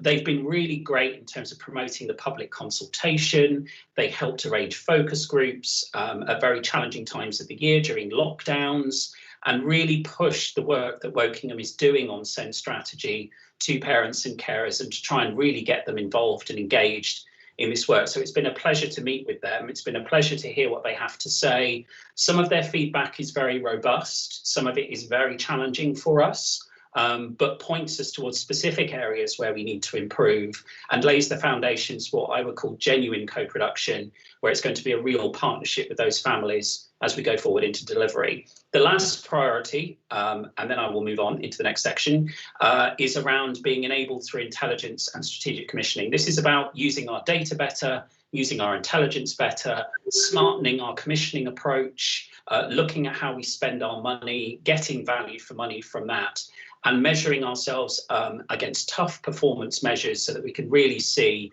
whether we're actually having the impact that we intend to have. And I mentioned Nick's work and others that have fed into the needs analysis. What he's also doing for us, which has been extremely welcome, has been providing us with performance dashboards so we can see in the here and now what some of the issues are that we need to pay attention to, and that will continue to evolve and mature as we move into delivery with the strategy. On that note of managing performance, there's a section in here in the report, and I won't read through every single aspect of it because I'm aware of the hour, about how we're proposing to manage performance and monitor performance. We want to specifically focus on impact on outcomes for children and young people. This has been quite warmly received in the public consultation from a read of the full report this morning, that this approach of actually looking at what really matters to children and young people and their families certainly seems to be quite welcome with the people who've responded to the consultation. We have worked with the Council for Disabled Children, funded through the DFE, the Department for Education, on developing these outcome measures. There were several sessions back in the summer to actually put these measures together and think about how we would actually measure them. And some of the detail of how we would actually measure them is set out in the strategy itself. So I won't pick that out. But I'm happy to go into any particular areas of detail.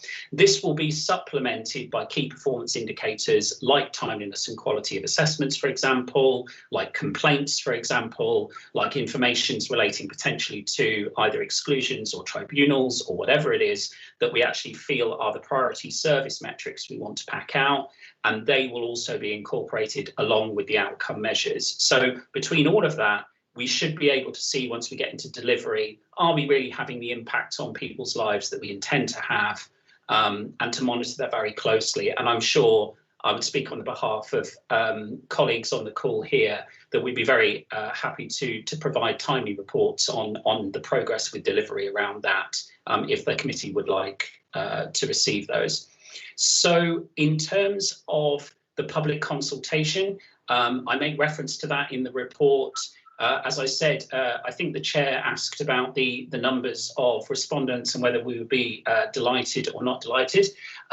We did receive 50 full responses to the consultation, which is a reasonable number given the reach that we were looking for within this. And what I would say is that many of the respondents have written quite lengthy free text responses to several aspects of the questions that we asked. And we asked about everything. We asked about whether the assessment of needs was right, whether that was accurate, whether it sat right with people, whether the priorities were the right ones, did they have any thoughts about the outcome measures and how we plan to measure performance, and generally anything else they wanted to say about what we should prioritise.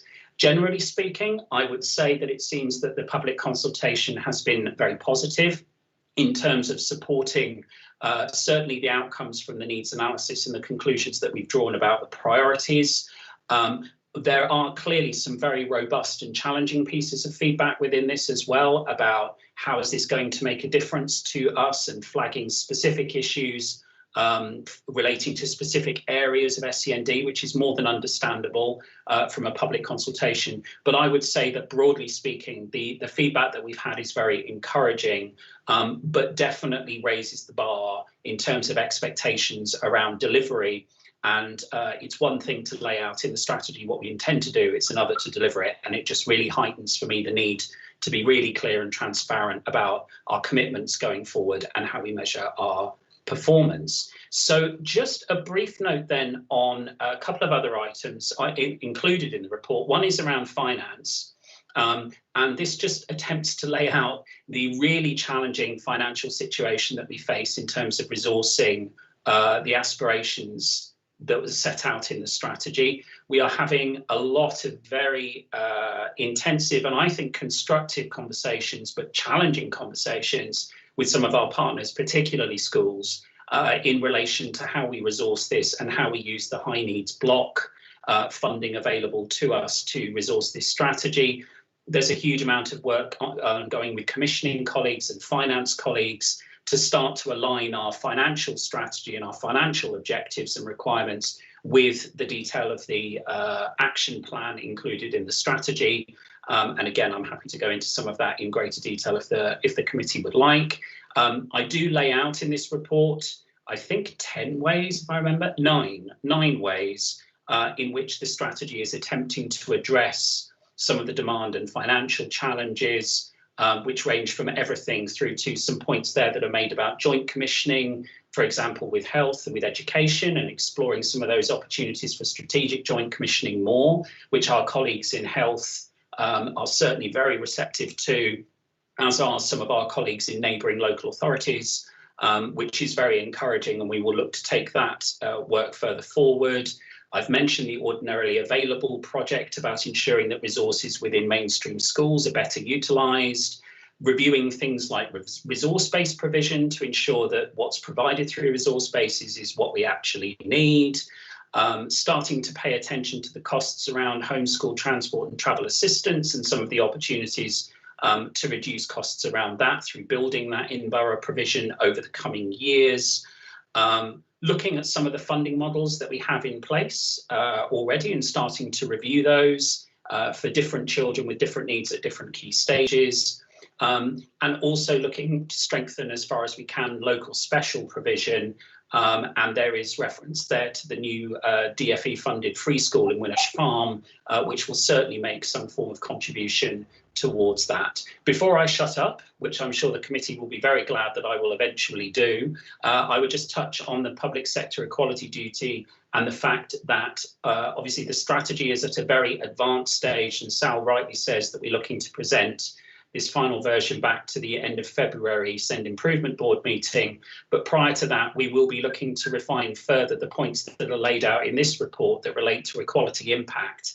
Clearly, the whole point of this strategy is to try and make a positive differential impact on the lives of some of the most vulnerable children and young people in Wokingham. We need to be very mindful of the way that those different impacts can play out. So we need to be very balanced about what we say in the equality impact assessment, how it's going to affect different children at different age groups, for example, and trying to prioritise positive impacts and minimise negative differential impacts as far as we can. So the final equality impact assessment that we attach will go into a little bit more detail and link into things like the needs analysis to support what we're saying with some of the data that's set out in the strategy itself. So it's really timely to be able to have this conversation with the committee today while we're starting to go through the process of making these final amendments.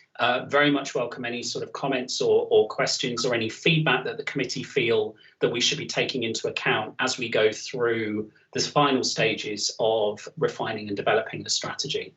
And at that point, I will stop. Thank you. I can see members have their hands up. Laura. Thank you.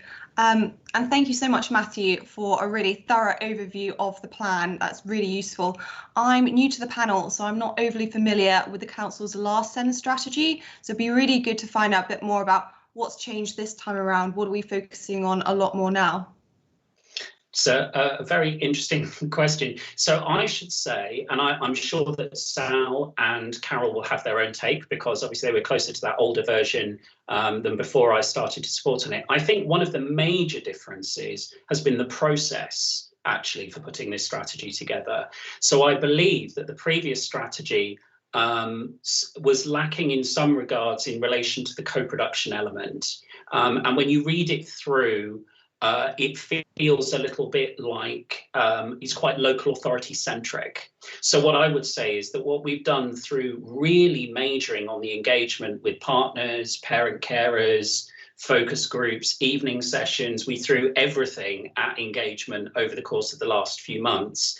I could be corrected on this, but I think there's a forum we're yet to go to that we haven't talked about this and got feedback from, that actually the content we have here, I think, is a bit richer and more collectively owned by partners. You will see that a lot of the actions relate to very even spread across health, education, the voluntary sector. It's a very partnership action plan that's been developed around it.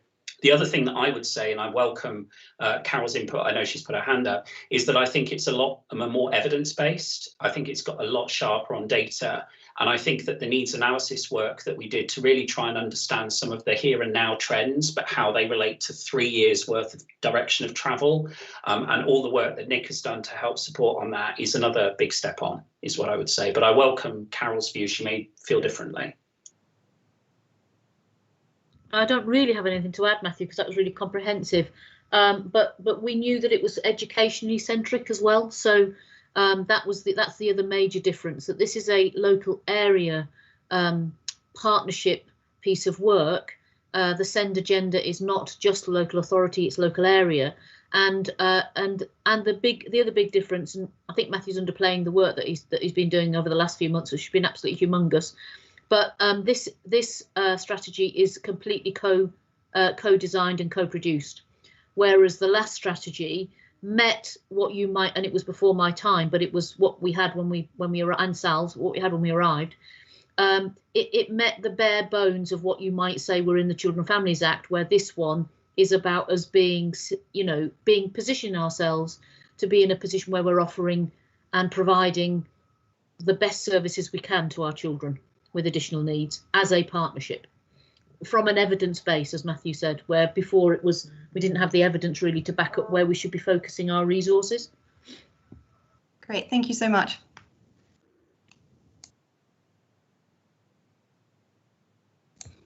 We can't hear you, Alison. I was just saying, would you like to ask your question, Andrew? Thank you very much. Sorry.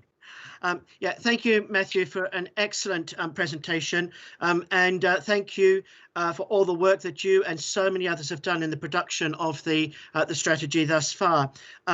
Picking up on Laura's very, very important question, this is a significantly different, strategy in so important important ways.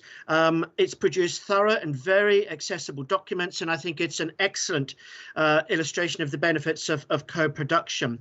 I do have 3 questions, if I may.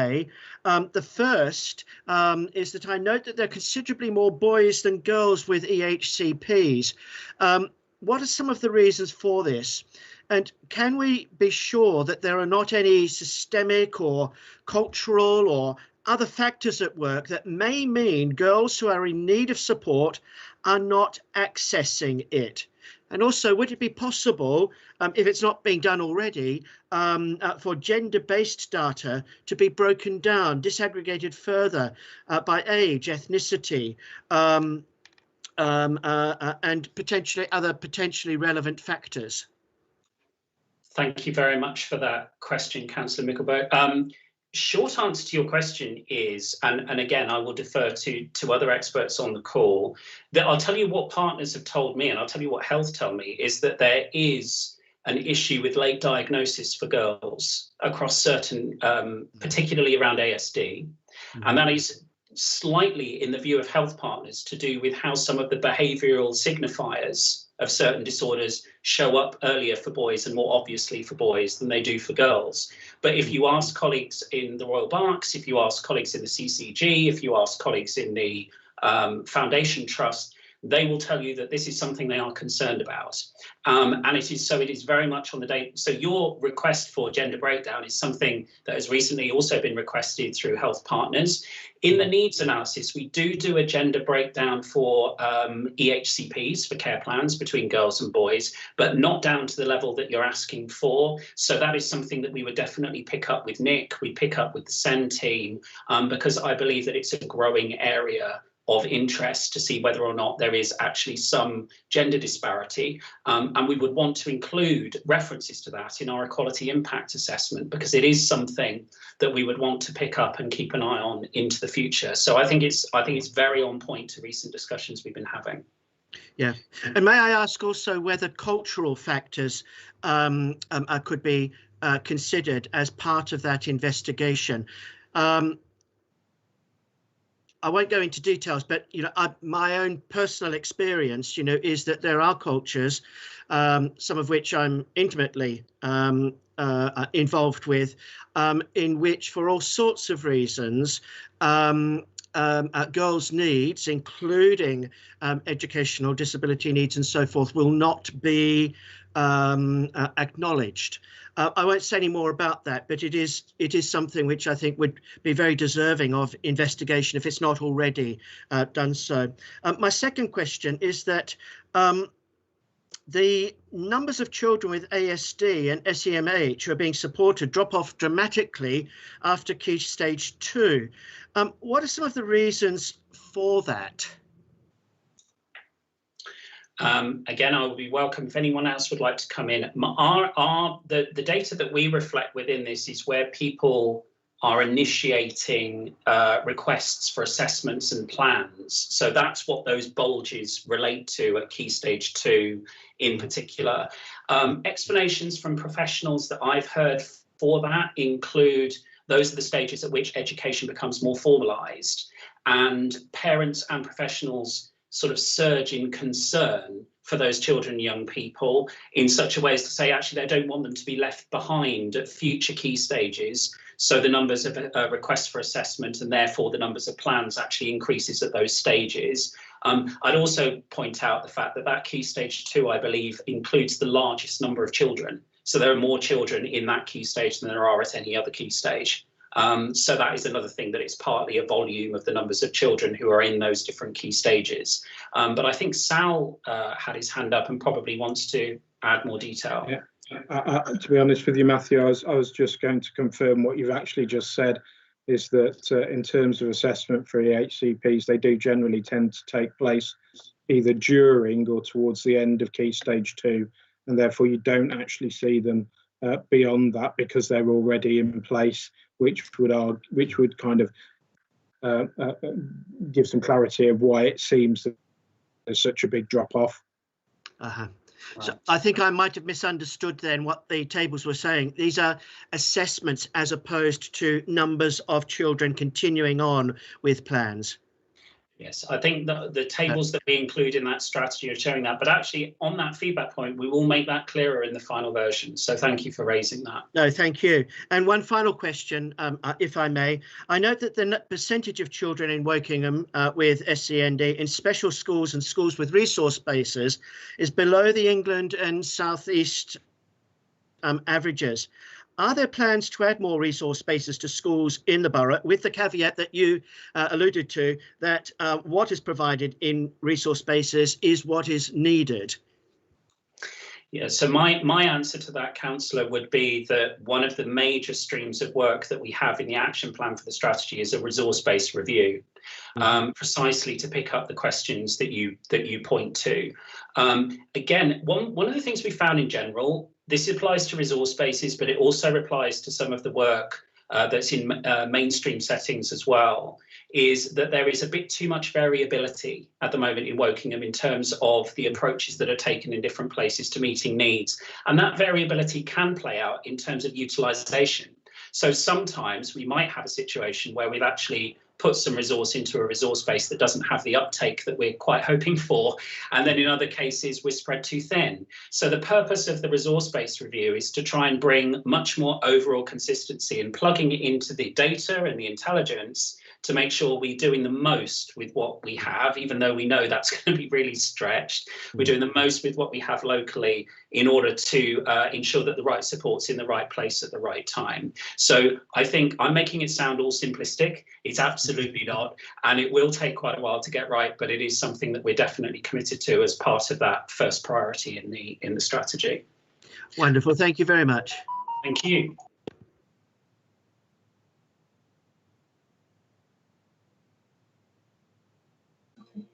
Right, sorry about that, members. Next, can we move to Prue Gray and then Andy Croy? I won't ask questions, Lisa. I wanted to say thank you for that presentation. Thank you for the strategy. And to answer Laura's question, this is in a different league to what we had before. I'm not going to say it's perfect, and obviously it has to be delivered, so that will be the real test.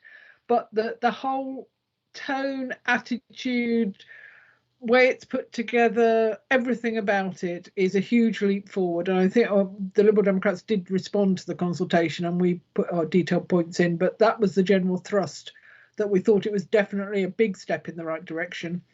And I'm also very pleased by what I've heard tonight about somebody who actually seems to understand what an equality impact assessment should be seeking to do, as opposed to people who perhaps don't work so much in this kind of field and don't really understand what it is they're dealing with, and it becomes a tick box exercise. So this is actually about how do you deliver the right services to the right people in the right way to meet their need, and nobody gets disadvantaged because of who they are.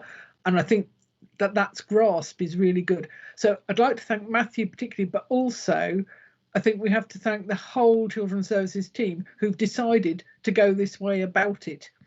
Carol and Sal and Adam should be congratulated for having the vision to do this completely differently. It's been more time consuming, it's been hard at times, and it's required a lot of effort. And I think they should be congratulated for it, because this is the way that I feel things should be done when we're producing a strategy. Thank you very much, Councillor. Well, that's good to hear.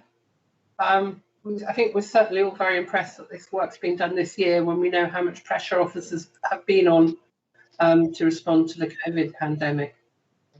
Andy, do you have a question? I do. I think I've got a couple actually.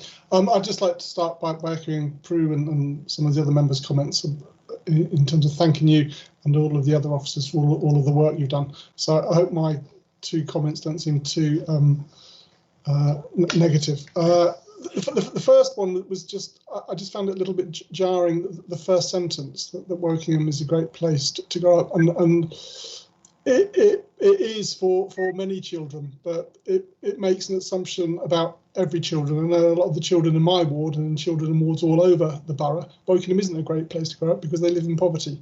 And I know it just jarred with me reading it like that, because it I don't know, it's perhaps over optimistic to say that, and I was wondering if that could be looked at and perhaps tidied up to reflect everyone's reality, not just what some people think is a reality for everyone. My second point is that I was really impressed by the co-production. I guess my worry is that and if you'll forgive me for using the term, the machine that is children's services and the professionals co-producing with other organisations and individuals who are by necessity less well resourced and they're less professional, that perhaps don't know the areas as well, is always, I think, going to be unequal. And I'm wondering, is there a danger that perhaps some voices haven't been captured and have been lost, and perhaps there are dissenting or alternative views in some parts of the strategy? Because that would be my concern when smaller groups and individuals are engaging with children's services. So just wondering, is that something you thought about? Will there be a part of the report which allows almost like a dissenting opinion, you know, in a high court case? I'm not saying there will be, but that's my main concern, I guess. Thank you very much for that, Councillor Croy. So to your first point, you might take some comfort that you're not the only person whose back has been put up by that first sentence. In fact, there was one meeting that I went to where I thought we weren't going to get past the first sentence in terms of actually talking about the issues that I'd unexpectedly sort of pratfalled my way into. Suffice it to say, I think that one of the things we try to do to accommodate the kind of points that you're making, but clearly in your view, you know, we might have further to think about on this, is to say that actually there's a qualifying point slightly further down to say the aspiration of this strategy is that this is that Wokingham is a great place for children, young people with SEND to grow up. It's certainly, and I'm not speaking out of turn, I'm just playing back what has been said to me through the parent carers who picked up on that sentence first of all, and actually they supported a lot of your points. They were coming at it less from a poverty or deprivation point of view, but they were coming at it more from a point of view of saying there's so much that needs to improve still for children and families, that actually for a lot of the parents and carers that they represent, they probably wouldn't say, you know, quite as cheerfully optimistically as I've perhaps presented that first statement. So actually, we will be including them in the final refinements of the strategy. I think we might want to revisit on that point and just say, does this really strike the right tone? Would we lose anything from a little bit more nuance, perhaps? And I'm very happy to pick that up. At the same time, it does slightly irk me, if I give a personal view now, that so much of what I'd inherited through the work with SEND was being talked about purely in the negative. So actually, there was a very sort of deficit tone across the original piece of work around SEND, as if everything was about problems, everything was about, you know, the deficiencies of Wokingham as a place, as a service, and so on. When actually the inspection that was carried out that led to the written statement pointed out many aspects of strength and many aspects where singular professionals, particularly, were going above and beyond the call of duty to make Wokingham a really great place for the children that they cared for. So we have to kind of balance it, I think. We have to strike the right tone and the right nuance. Sorry, I seem to have not recorded your second question. Sorry, it was about I've used the expression dissenting views or lost views. Well, people might think actually we've come up with this, but there was something else, but it's not been included. Just the dangers around that. Yeah, I think, well, put it this way, I think this is such a vast landscape. We're always going to find no end of issues that we need to address within it, to be perfectly honest. And a lot of the public consultation feedback, although I'm yet to read through every bit of free text, definitely gives you dissenting views of the kind that you're referring to. Not so much about the strategy, but about the services that are being received, the needs that need to be met, the quality of their experience of some of the services historically. So I wouldn't say that we've picked out huge amounts of dissent on what we're saying we want to do, but I would say that within this public consultation, there appears to be quite a few of what you may describe as dissenting voices about the experience they've had historically. So those are families for whom we have to do a better job. And that's the point of this work. And that's why Carol and why Sal and others have invested so much time and effort and contribution in trying to make this as detailed as it is, because there are families, small numbers, but significant issues where we do need to do better. I'll defer to Carol and Sal, who also I see want to come in. Yeah, if I may, I just wanted to also make the point that we've been really, really clear that this isn't a children's services strategy. This is a multi-agency partnership strategy, and both in terms of its design and its development being co-produced, the decision to sign it off as the multi-agency strategy will also be a co-delivered decision through the SEND Improvement Board. So the organisation, schools, health, ourselves, SEND Voices Wokingham, and those other organisations that directly represent the voices of families will also be involved and engaged in the decision to sign the strategy off. And the other thing is that SEND Improvement Board will continue. So there will be the ongoing engagement of all voices in terms of how the strategy is delivered and how things will develop over time. So we're absolutely clear that it's not the view of children's services or the local authority that is the driving force behind the strategy, that very much it is the partnership that's driving the strategy, and the partnership will help us amend it to suit as time goes on. So hopefully, Councillor Croy, that also gives you some confidence that we do want to listen as much to dissenting voices as we do those that are supportive. And I only have just something very briefly to add to that, which is that, as Sal has mentioned and Matthew's mentioned, what we now need to do is deliver against this strategy once it's been amended and we're happy and the partnership are happy to sign it off. And that will require us to really operate as a whole system, because we need to hold each other to account so that we are not missing out, children's needs, and we are paying attention to what our children and their families tell us.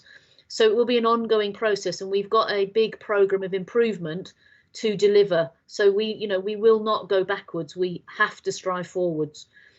We've got to make the improvements, and I think our track record is now demonstrating that we are serious about improving outcomes for children across our system, and that we will continue to do that. And whilst myself and my leadership team are in post and those people around me to support me to do that, we will do everything we can to make sure that improved outcomes for children is absolutely our focus. Thank you very much, Carol. We've been asked this evening to note and support this draft SEND strategy. So I'd like to ask members if you would wish to vote in favour. Put your hands up now.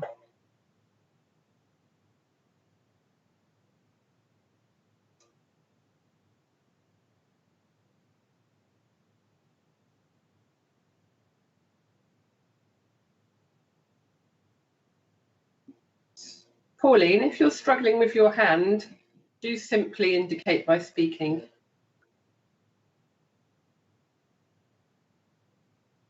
Right, okay, thank you, members. If you'd like to lower your hands. Would anyone want to abstain?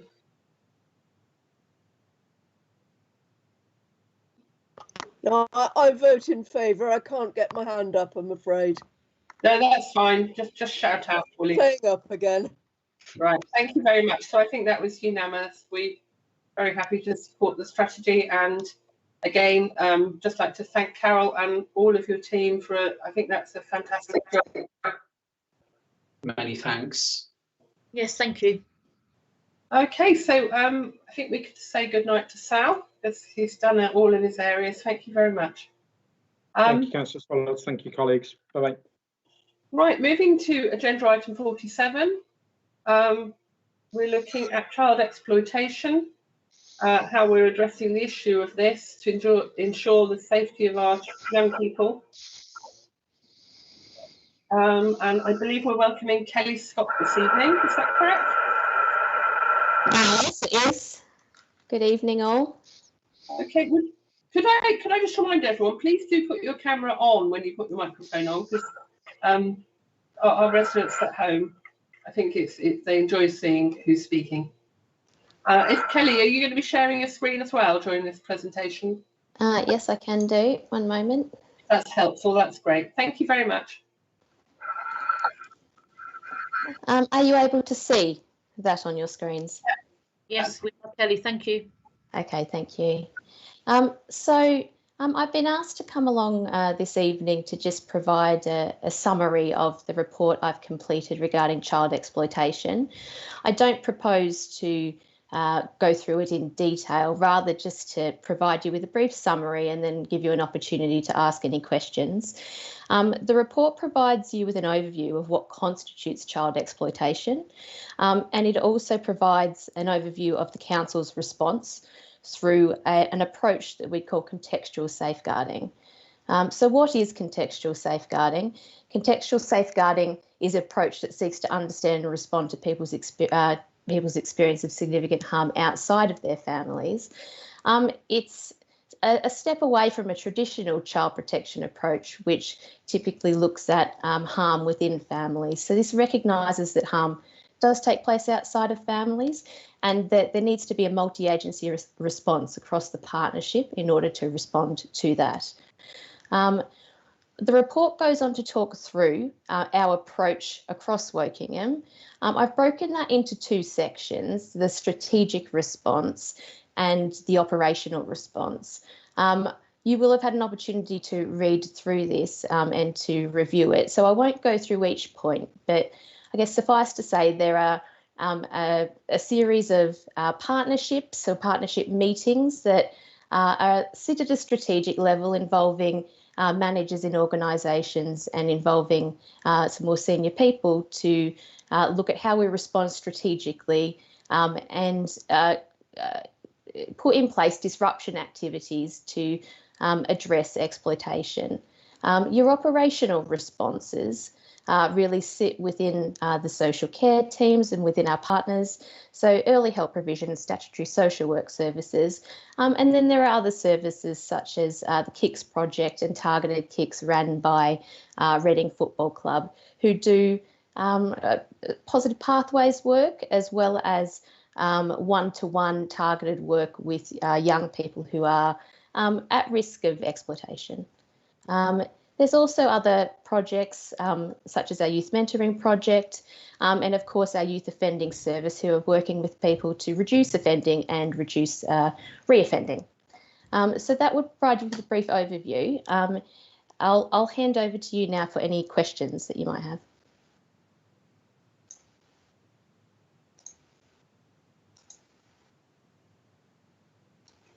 Andrew, would you like to go first?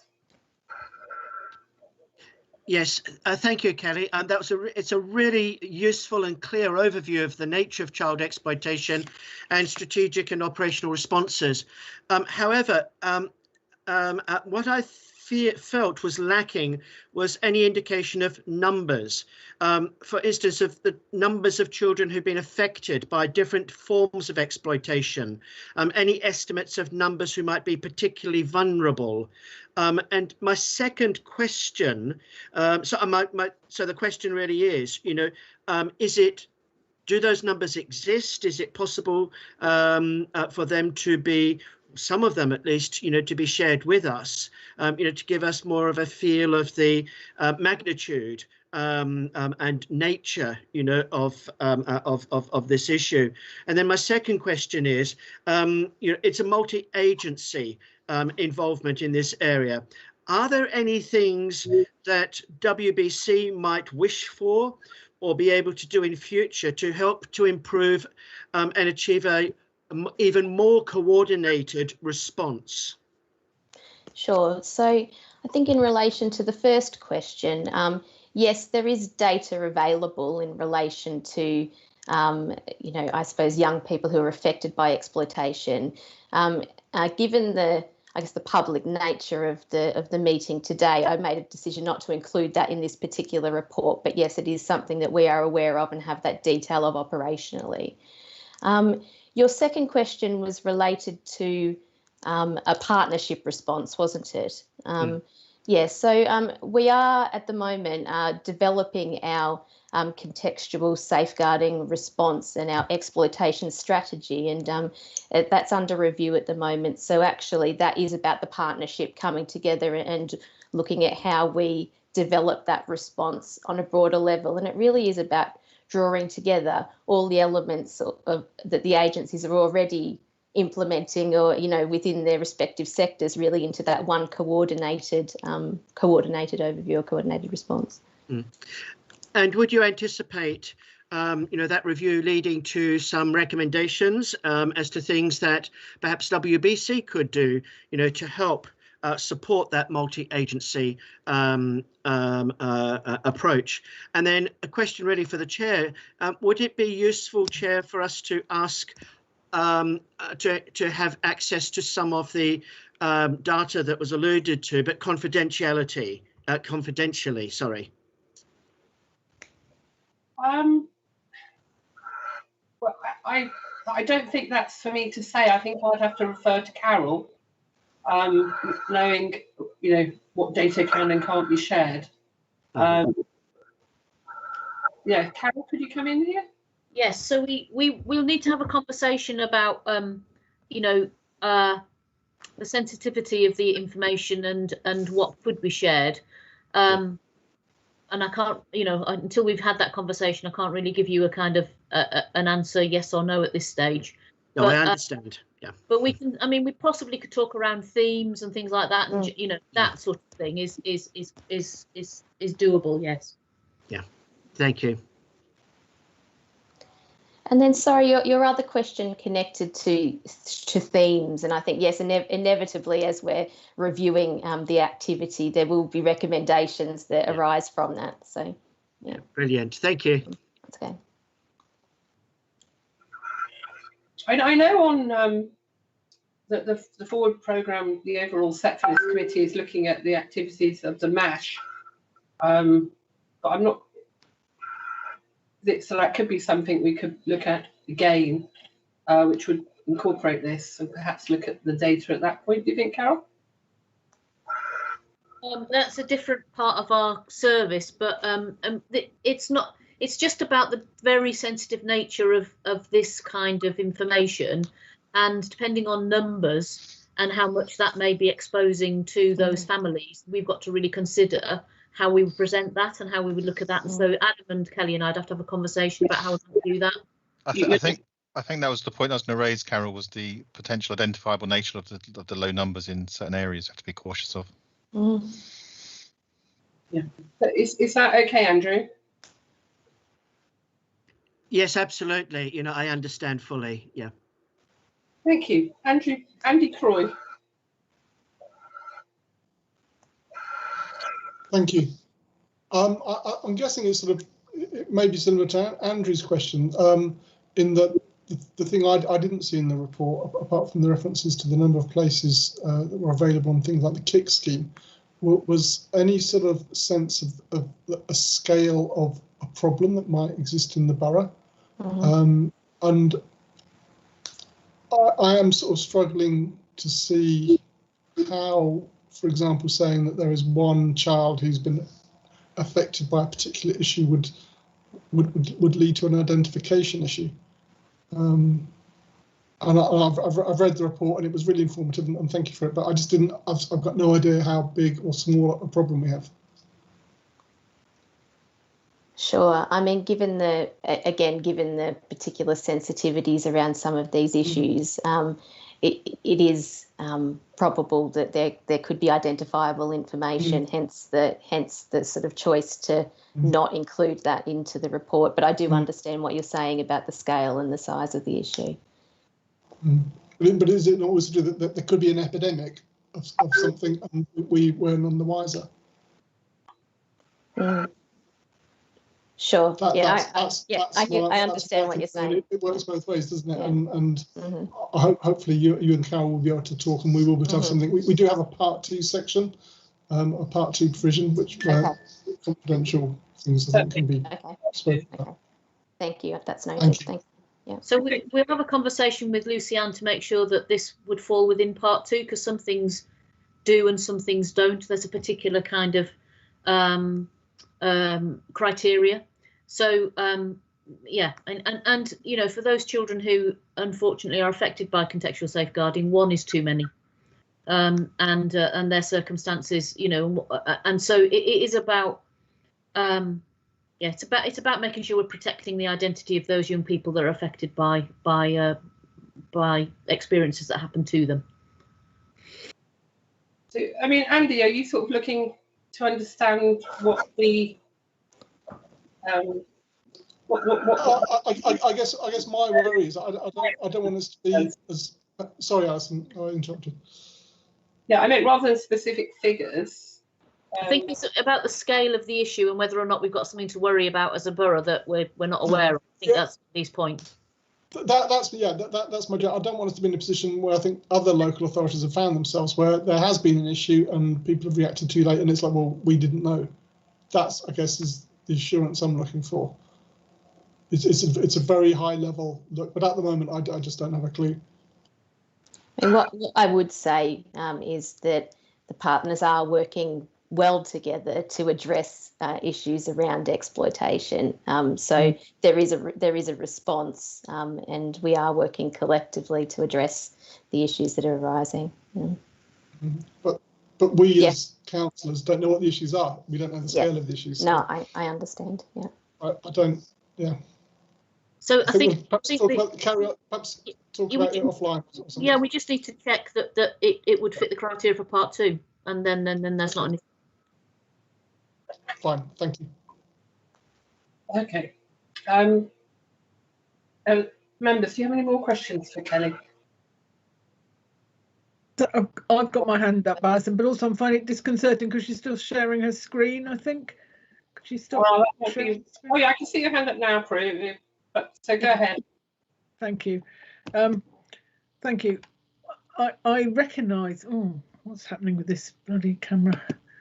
That's better. Right. So I recognise the difficulties with telling us things. In some ways, that's reassuring because it means there's quite small numbers if somebody's going to be identified. Taking Andy's point, though, that we might not know the scale of it. I think what I would like to ask is, do you think it is getting better or worse? Which maybe you could tell us. I appreciate there are difficulties. I mean, if Andy wants to get to grips with how awful it can be, read the Oxfordshire report, which is pretty horrendous. I don't think that our local authority would dismiss concerns now. I hope they wouldn't. But I can see how you can get into a mindset where you just wouldn't think of it because it's so outside your experience. The county line side of it, I think we do understand better. The sexual exploitation is more difficult. But can you tell us, is it getting better or is it getting worse, do you think? I would say that as professionals, we've become more adept at recognising and responding to exploitation. You know, is it getting better? Is it getting worse? I think we're better at recognising and responding to it. And it could be that, you know, we see, you know, a larger response because we are actually identifying it earlier and responding to it. Okay. Which is to your point, which is, you know, we are as a partnership and as a local authority more live and proactive in addressing the issues that we need to address as a directorate than previously perhaps we were, that would by the nature potentially mean you were more aware of more cases because we are more attuned to addressing the issues. Yes, it's a very, very difficult area and horrendous, and let's hope we don't have some of the worst cases that have been seen elsewhere. Doesn't feel like to me we have, but it does feel like to me we have got things that we do need to worry about, even if they do affect relatively low numbers of children.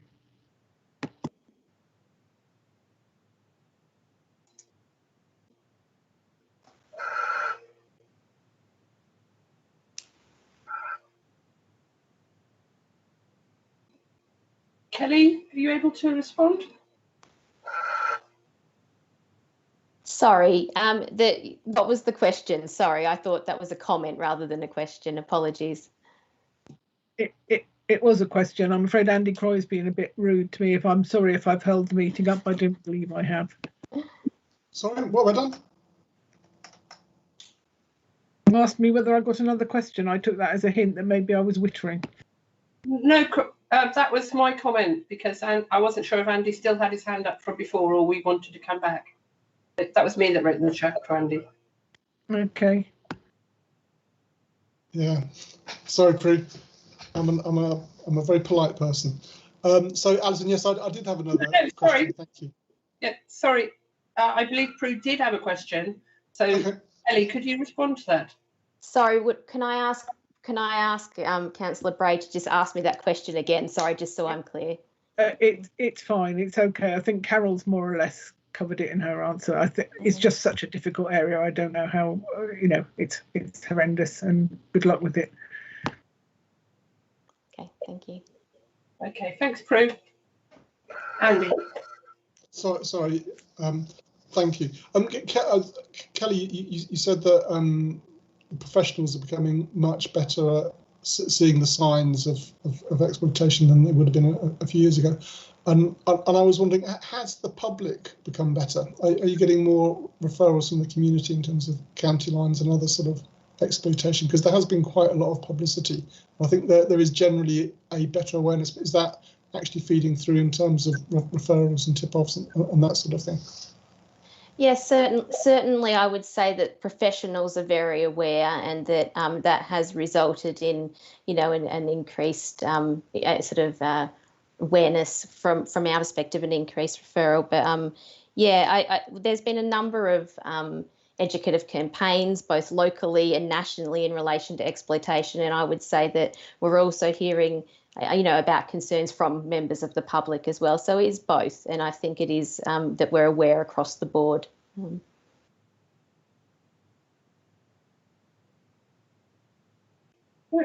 Are there any further questions for Kelly or to Carol on child exploitation? No, in that case, thank you very much, Kelly. Thank you. As members have said, it was a very, very informative report, and we look forward to, we will be very keen to see some more information. Yeah. If you're permitted to share that. So thank you. Okay. Thank you very much. Thank you for your time. Thank you, Kelly. Bye. Thanks, Kelly. Okay, moving to agenda item 48, the Compass team update. Which I believe will be Adam. Yeah. Sorry, I missed that. This will be me. Yes, it will be Adam. Sorry, I didn't hear that. Sorry, Councillor. Do you want me to share the screen?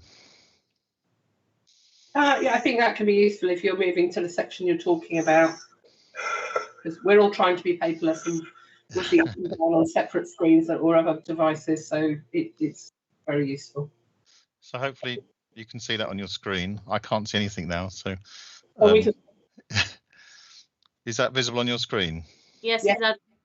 Okay, so this is an update report, and so I wasn't planning on taking it through in detail because you've had the report, but people will be aware that we set the Compass team up, and this was based on identified gaps that we felt was in our service provision, and the idea or the focus of the team was to work with children that we describe as being on the edge of care. Those children are in care to try and stabilise their placements, and then those children we're looking at returning home. So it was about enriching our offer to looked after children in terms of supporting and sustaining those children remaining at home with their families.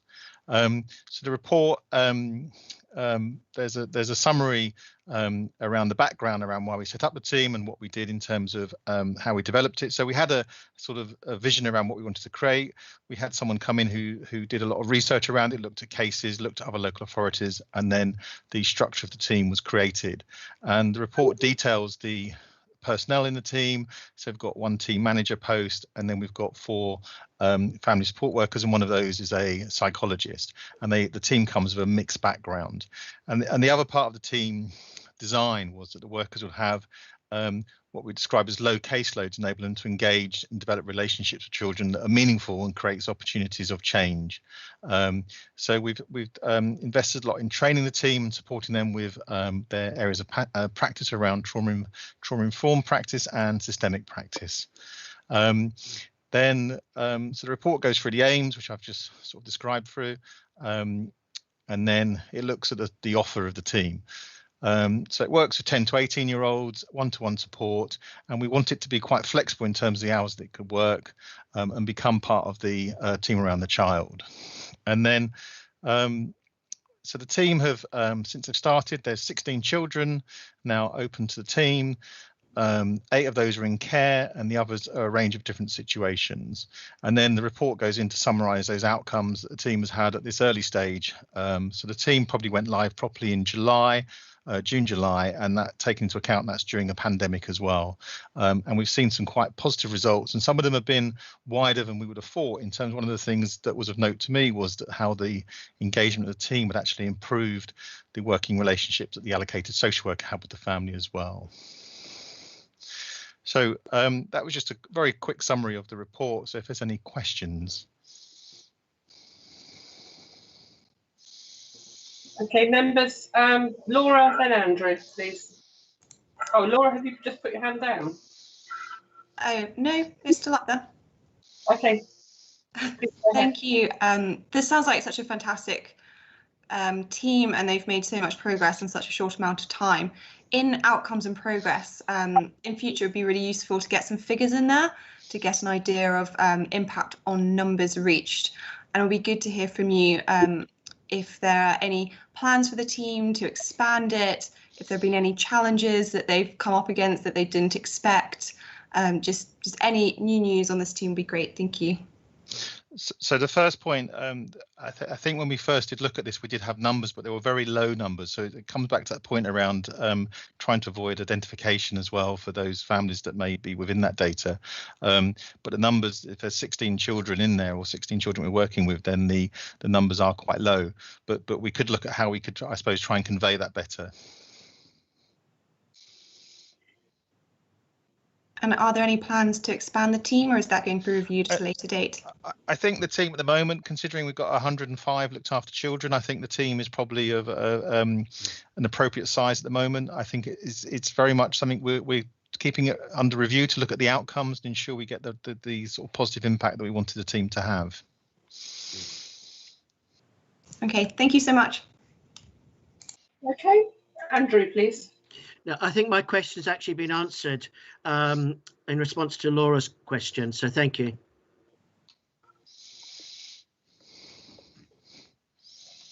Do we have any further questions on the Compass team report?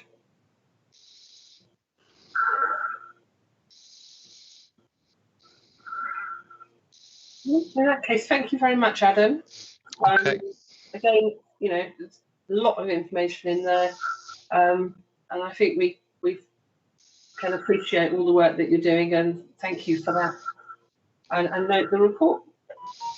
Okay, so moving on to agenda item 49. I think this is you again, Adam. It is. Measures taken to reduce the need for children to return to a child protection plan. So I'll put the report up again. The trouble is, what happens when I put it up? I can't see any of the hands going up or the screen.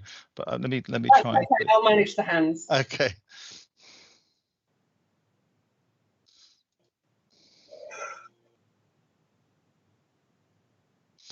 So once again, no plan to go through in detail. So this report was drafted and put together in response to a question that was raised in September at the Overview and Scrutiny meeting in September, and that was in relation to children who are subject to a child protection plan for a second time.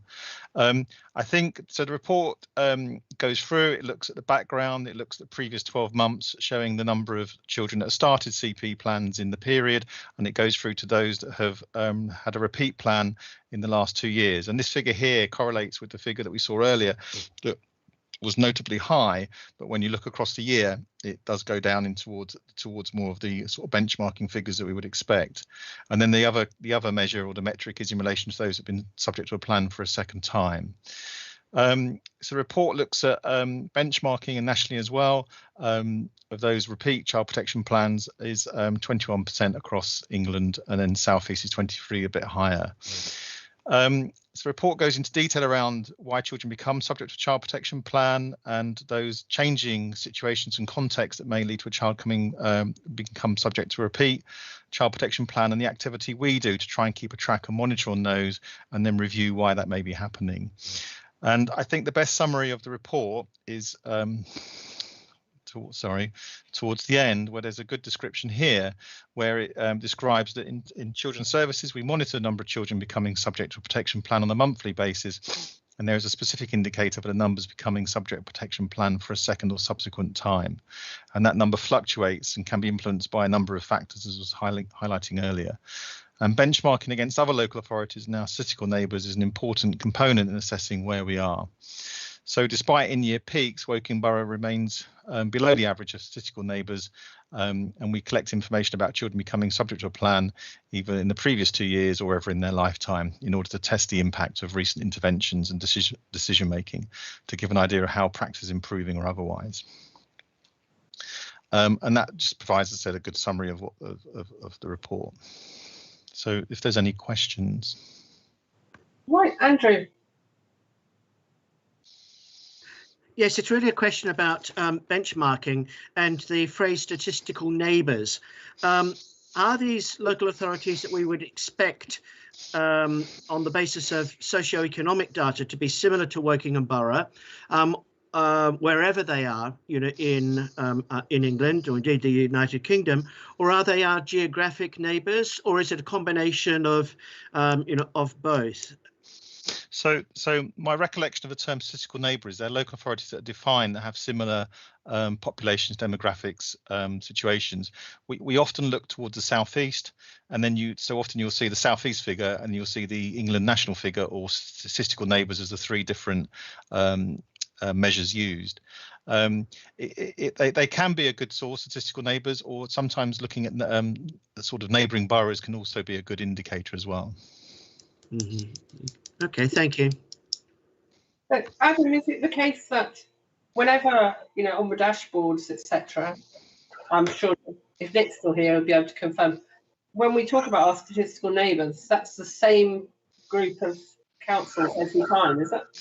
I believe so, yeah. Nick would confirm that, but or that response. But my understanding is they're the same neighbours that the statistical neighbours are the same ones referred to, and that they may not be neighbouring. They're not. Yeah, no, they're not. There are a range of boroughs across the UK that have similar makeup to us or similar.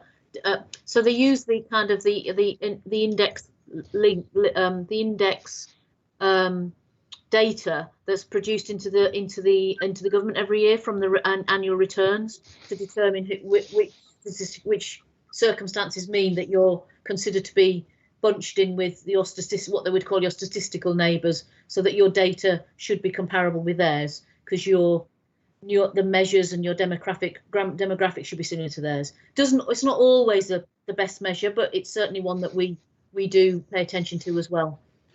That's very helpful. I think the southeast is probably the good sort of indicator as well, because they're sort of regionally, but you do, as I was saying earlier, you do get local variations. Yeah. Any more questions from the members? Prue. So I know I raised this point when we looked at this under the performance data, but for some reason I've written in my agenda another point that I didn't make point, which is really about, do you think that people are getting more cautious about putting children on plans, or not? I talked about the other two factors before, the lockdowns having an impact and so on, but do you think there's this more cautious approach? I know it's been noticed in the past that society has got more cautious and people have gone more on plans, so I just wonder whether that was having an impact. So, Councillor Ray, could you, when you say cautious, do you mean in terms of not putting people on, or being risk averse and putting people on, or making people? Okay. Because they are, yes, sorry, I wasn't very clear. No, they're being more taking a view that it's better to put them on one than not if there's a doubt. I would say that there's probably, I don't think there's a more risk averse approach which is resulting in more children becoming subject to a plan. I would say that the right children are becoming subject to a plan because that's what the multi-agency is deciding in the conference. So there are a number of decision-making points that lead to that as an outcome. The first one is a decision on the threshold for there to be a Section 47 child protection inquiry, or a strategy meeting. Then there's a decision for that to progress to an inquiry. Then there's a decision for that to go to conference. And then at the conference, you have the multi-agency of the network that will inform that decision of whether that child should be subject to a plan of protection. So I don't think there's a higher level of risk averseness in terms of more children are going on when they wouldn't have previously. I think the correct number of children, but that system is quite a safe decision-making process in ensuring the right children become subject to plans. Thank you.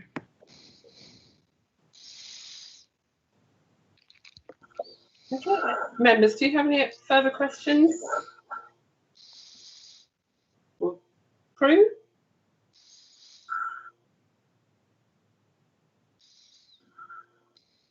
No, Prue's hands are done. Okay.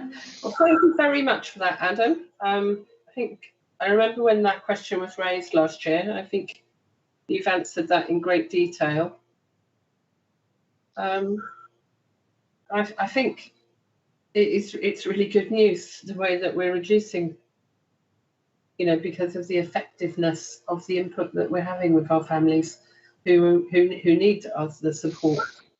Right, so thank you very much. Thank you to all the officers who've attended tonight.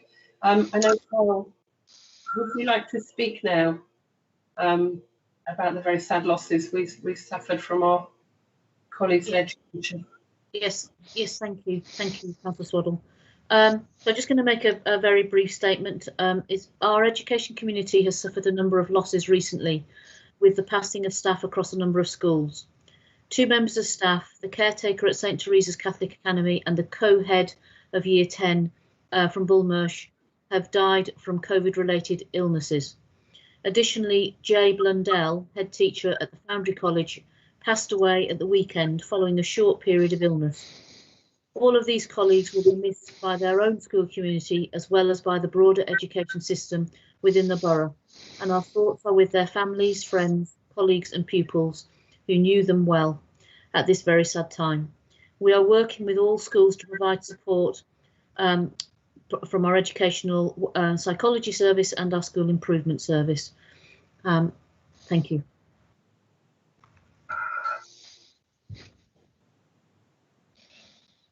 Thank you very much for that. Yeah, I think we would ask you to pass on the thoughts and sympathy of everyone on the committee to the education team, to members of each school. Yes. Yeah.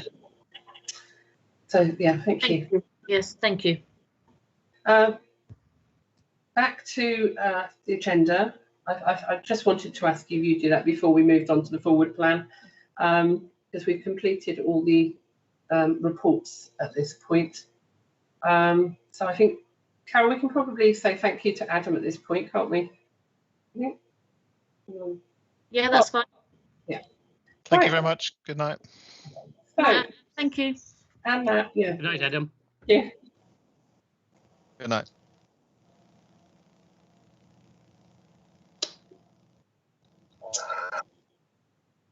Right, Lucienne, do you want to share your screen and pop up the? Sorry, Alison. Sorry. Yes, Andy. I wonder if I could just butt in and appreciate it. It's not on the agenda, but I had a communication from a teacher, I think at Addington School, at the weekend, and they were talking about the COVID-19 vaccinations being offered and then withdrawn. I understand they've now been put back to the staff there, and I was wondering what happened. And I appreciate the offer of vaccinations isn't within the control of the borough. I'm guessing it's the CCG which controls access. But I was wondering what on earth happened there. Okay, well, Ola did give me an update on that. I wonder, Carol, could you share with the committee what you were able to say about this? This is just a change in. It was an interpretation of the policy, and NHS, it changed and then it changed back. So, you know, it's been resolved now. We challenged it and championed it from the local authority perspective, and it's been changed. It's been changed now so that our SEN colleagues are included. It's obviously got to be in line with the categorisation of need, and it was just a debate around whether or not that strictly met all of the criteria, although we were making a case that given that our SEN colleagues at Addington particularly are supporting very vulnerable children, that we wanted to make sure that those staff had the vaccination, both for their safety but also so that the children and families felt that it was a safer environment. So it was unfortunate, as you say, it was outside of the control of the council, but it has now been resolved. But was it CCG or the level above that which changed it? I think I'd prefer to have a conversation offline. Yeah. Okay. Carol, I think we can. Let's do that. Yeah, that's fine. That's fine. Yeah, we've got the good news that all of the staff at Northern House and at the Foundry College have been were vaccinated before Addington started. So it's good news that the staff of those three schools. Yeah, we're being really proactive to make sure that all those that we feel are frontline and that should be vaccinated are being vaccinated. But so I'm happy to have a conversation with you, Councillor Croy, offline. Okay, let's go back to the forward programme. If you could pop that up, please, Lucienne. Yes, just give me a moment.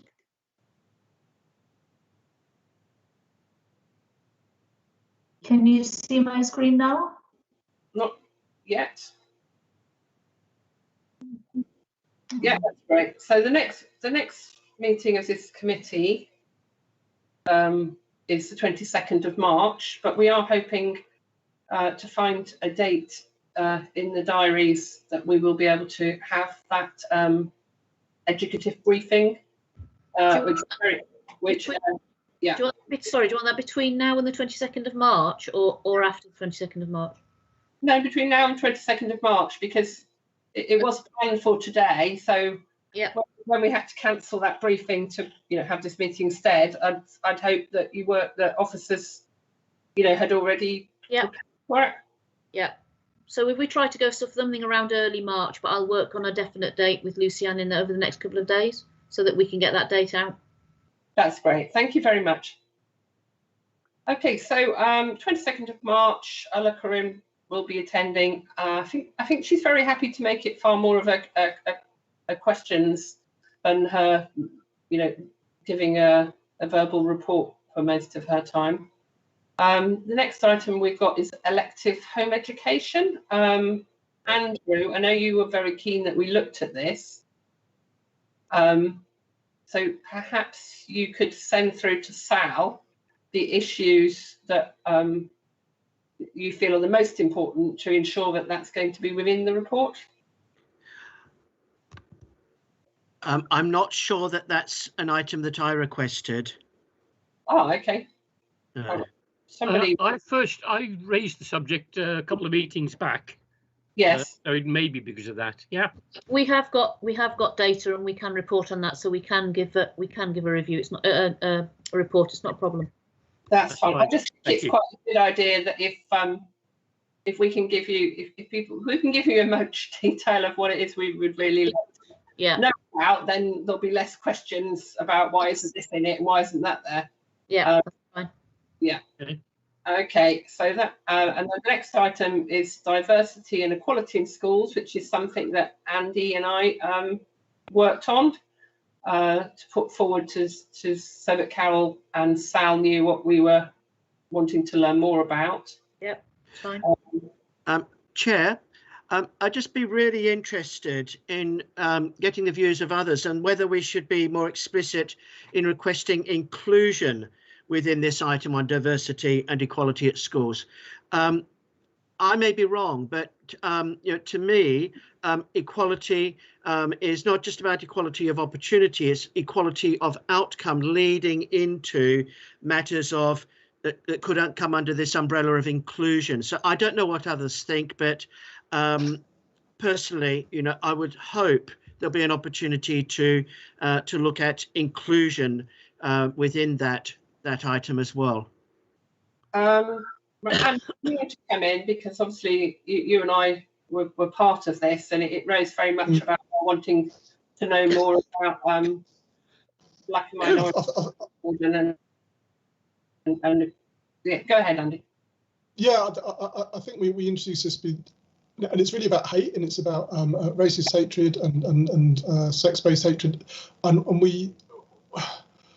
There's no way of measuring hate crime in schools in the borough. So we can have a problem. We don't know about it because the methods that the schools use of recording incidents of hate are disparate enough that officers don't feel they can be recorded in a single document in a single way. If you can't record it, it can be hidden, and if it's hidden, you're never going to fix it. So I acknowledge the importance of the wider inclusion agenda, but I think the first thing we need to do is to start measuring it. And if Sal and the team can do something which is bigger, then that's fine. But I really hope we can start with this issue of not being able to compare the numbers produced by the different schools, because the schools do produce them, but they're just not comparable. So that's I think was the original purpose of this. If you've had that conversation already with Sal and he's aware of what he's preparing, the inclusion agenda is a much bigger agenda that we we are, as we have with the SEND strategy, we're kind of moving towards having a much more efficient and effective approach to inclusion. So it's something that I think we probably could. It's probably months away though, rather than kind of being able to give you something in March. But certainly sort of September-ish, I think that we will have, a bit like we've done with the SEND strategy, some sort of outline of principles around about our approach to inclusion as a system and as a partnership. So I'm happy to put it on later in the year. No, and I'm very happy with that answer, and I agree with Andy, that it would be good for us to really drill down, into these awful matters of racism and hate, and in particular recording, getting some sort of meaningful, mechanism for recording and acting, on these matters. So yeah, thank you for that answer. Yeah, I think it sums it up when you look at the reason for consideration. It's because we want to make sure we are actively against racism in all our schools.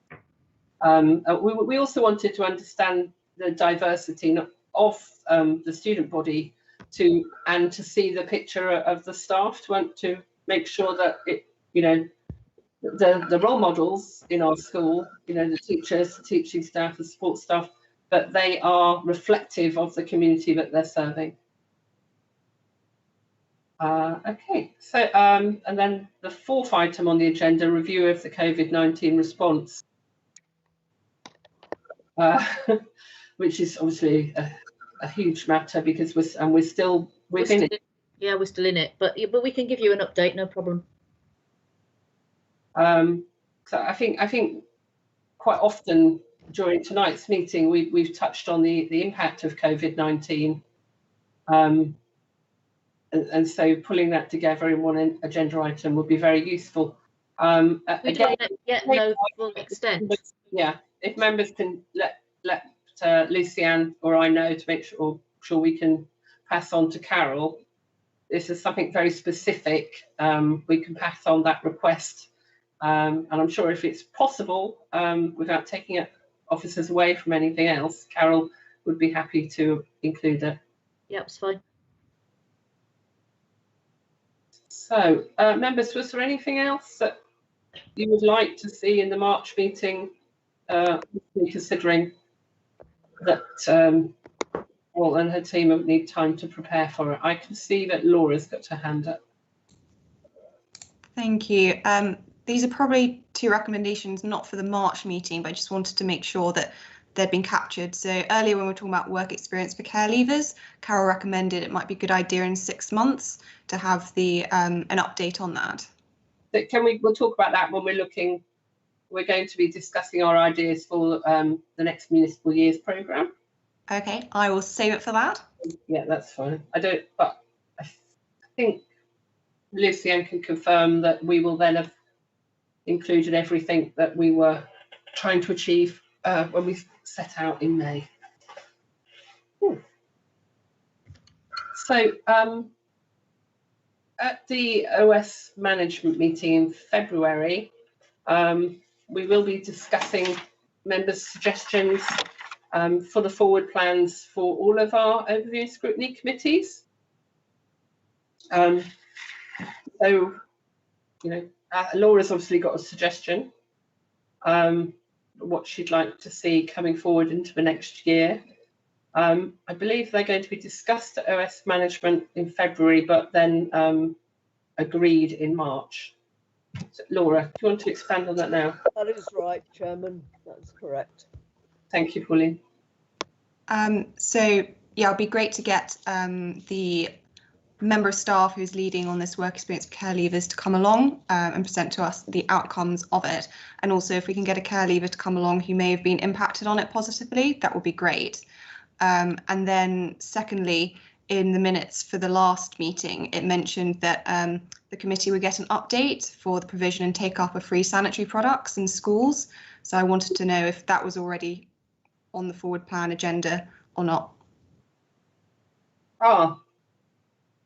So Carol, do we have an update on that from the last meeting about these schools and sanitary provision? I've read a report that it's covered, that it is in operation. We are doing it, but I can't remember where I've seen the report. So could you drop me an email, Laura, and I'll make sure I come back to you?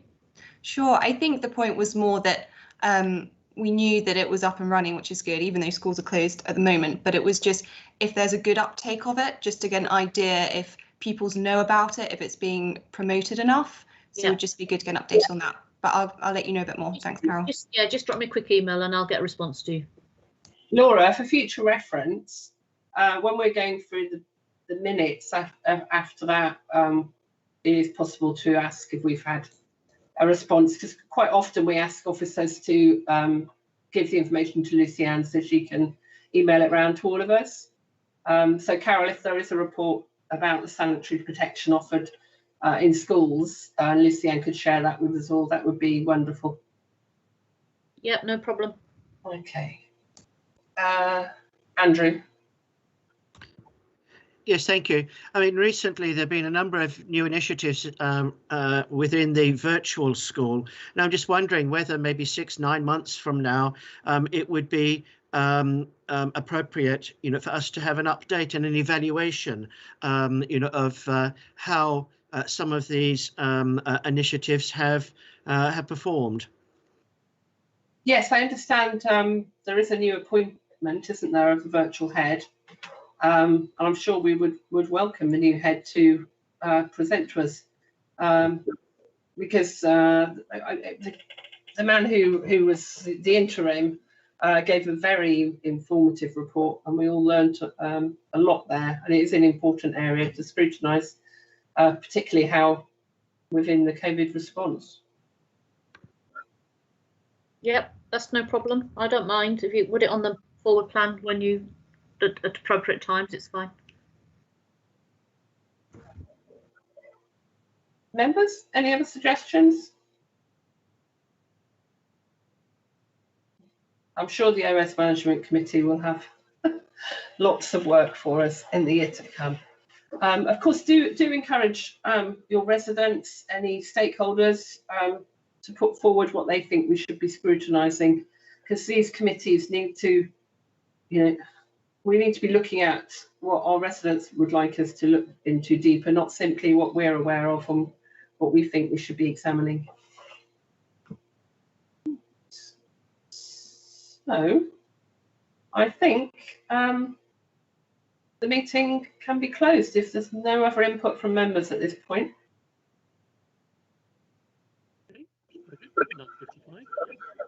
No? Right, excellent. I will email round to everybody reminding you to keep thinking of items that you would like to be put on the forward plan for the coming year. So I'd just like to thank everybody very much for their attendance this evening. Thank you very much to Carol and Matthew and Adam, Jonathan and Alicia. Good night. Thank you. Good night. Thank you, everybody. Good night. Thank you, Chair. Good night.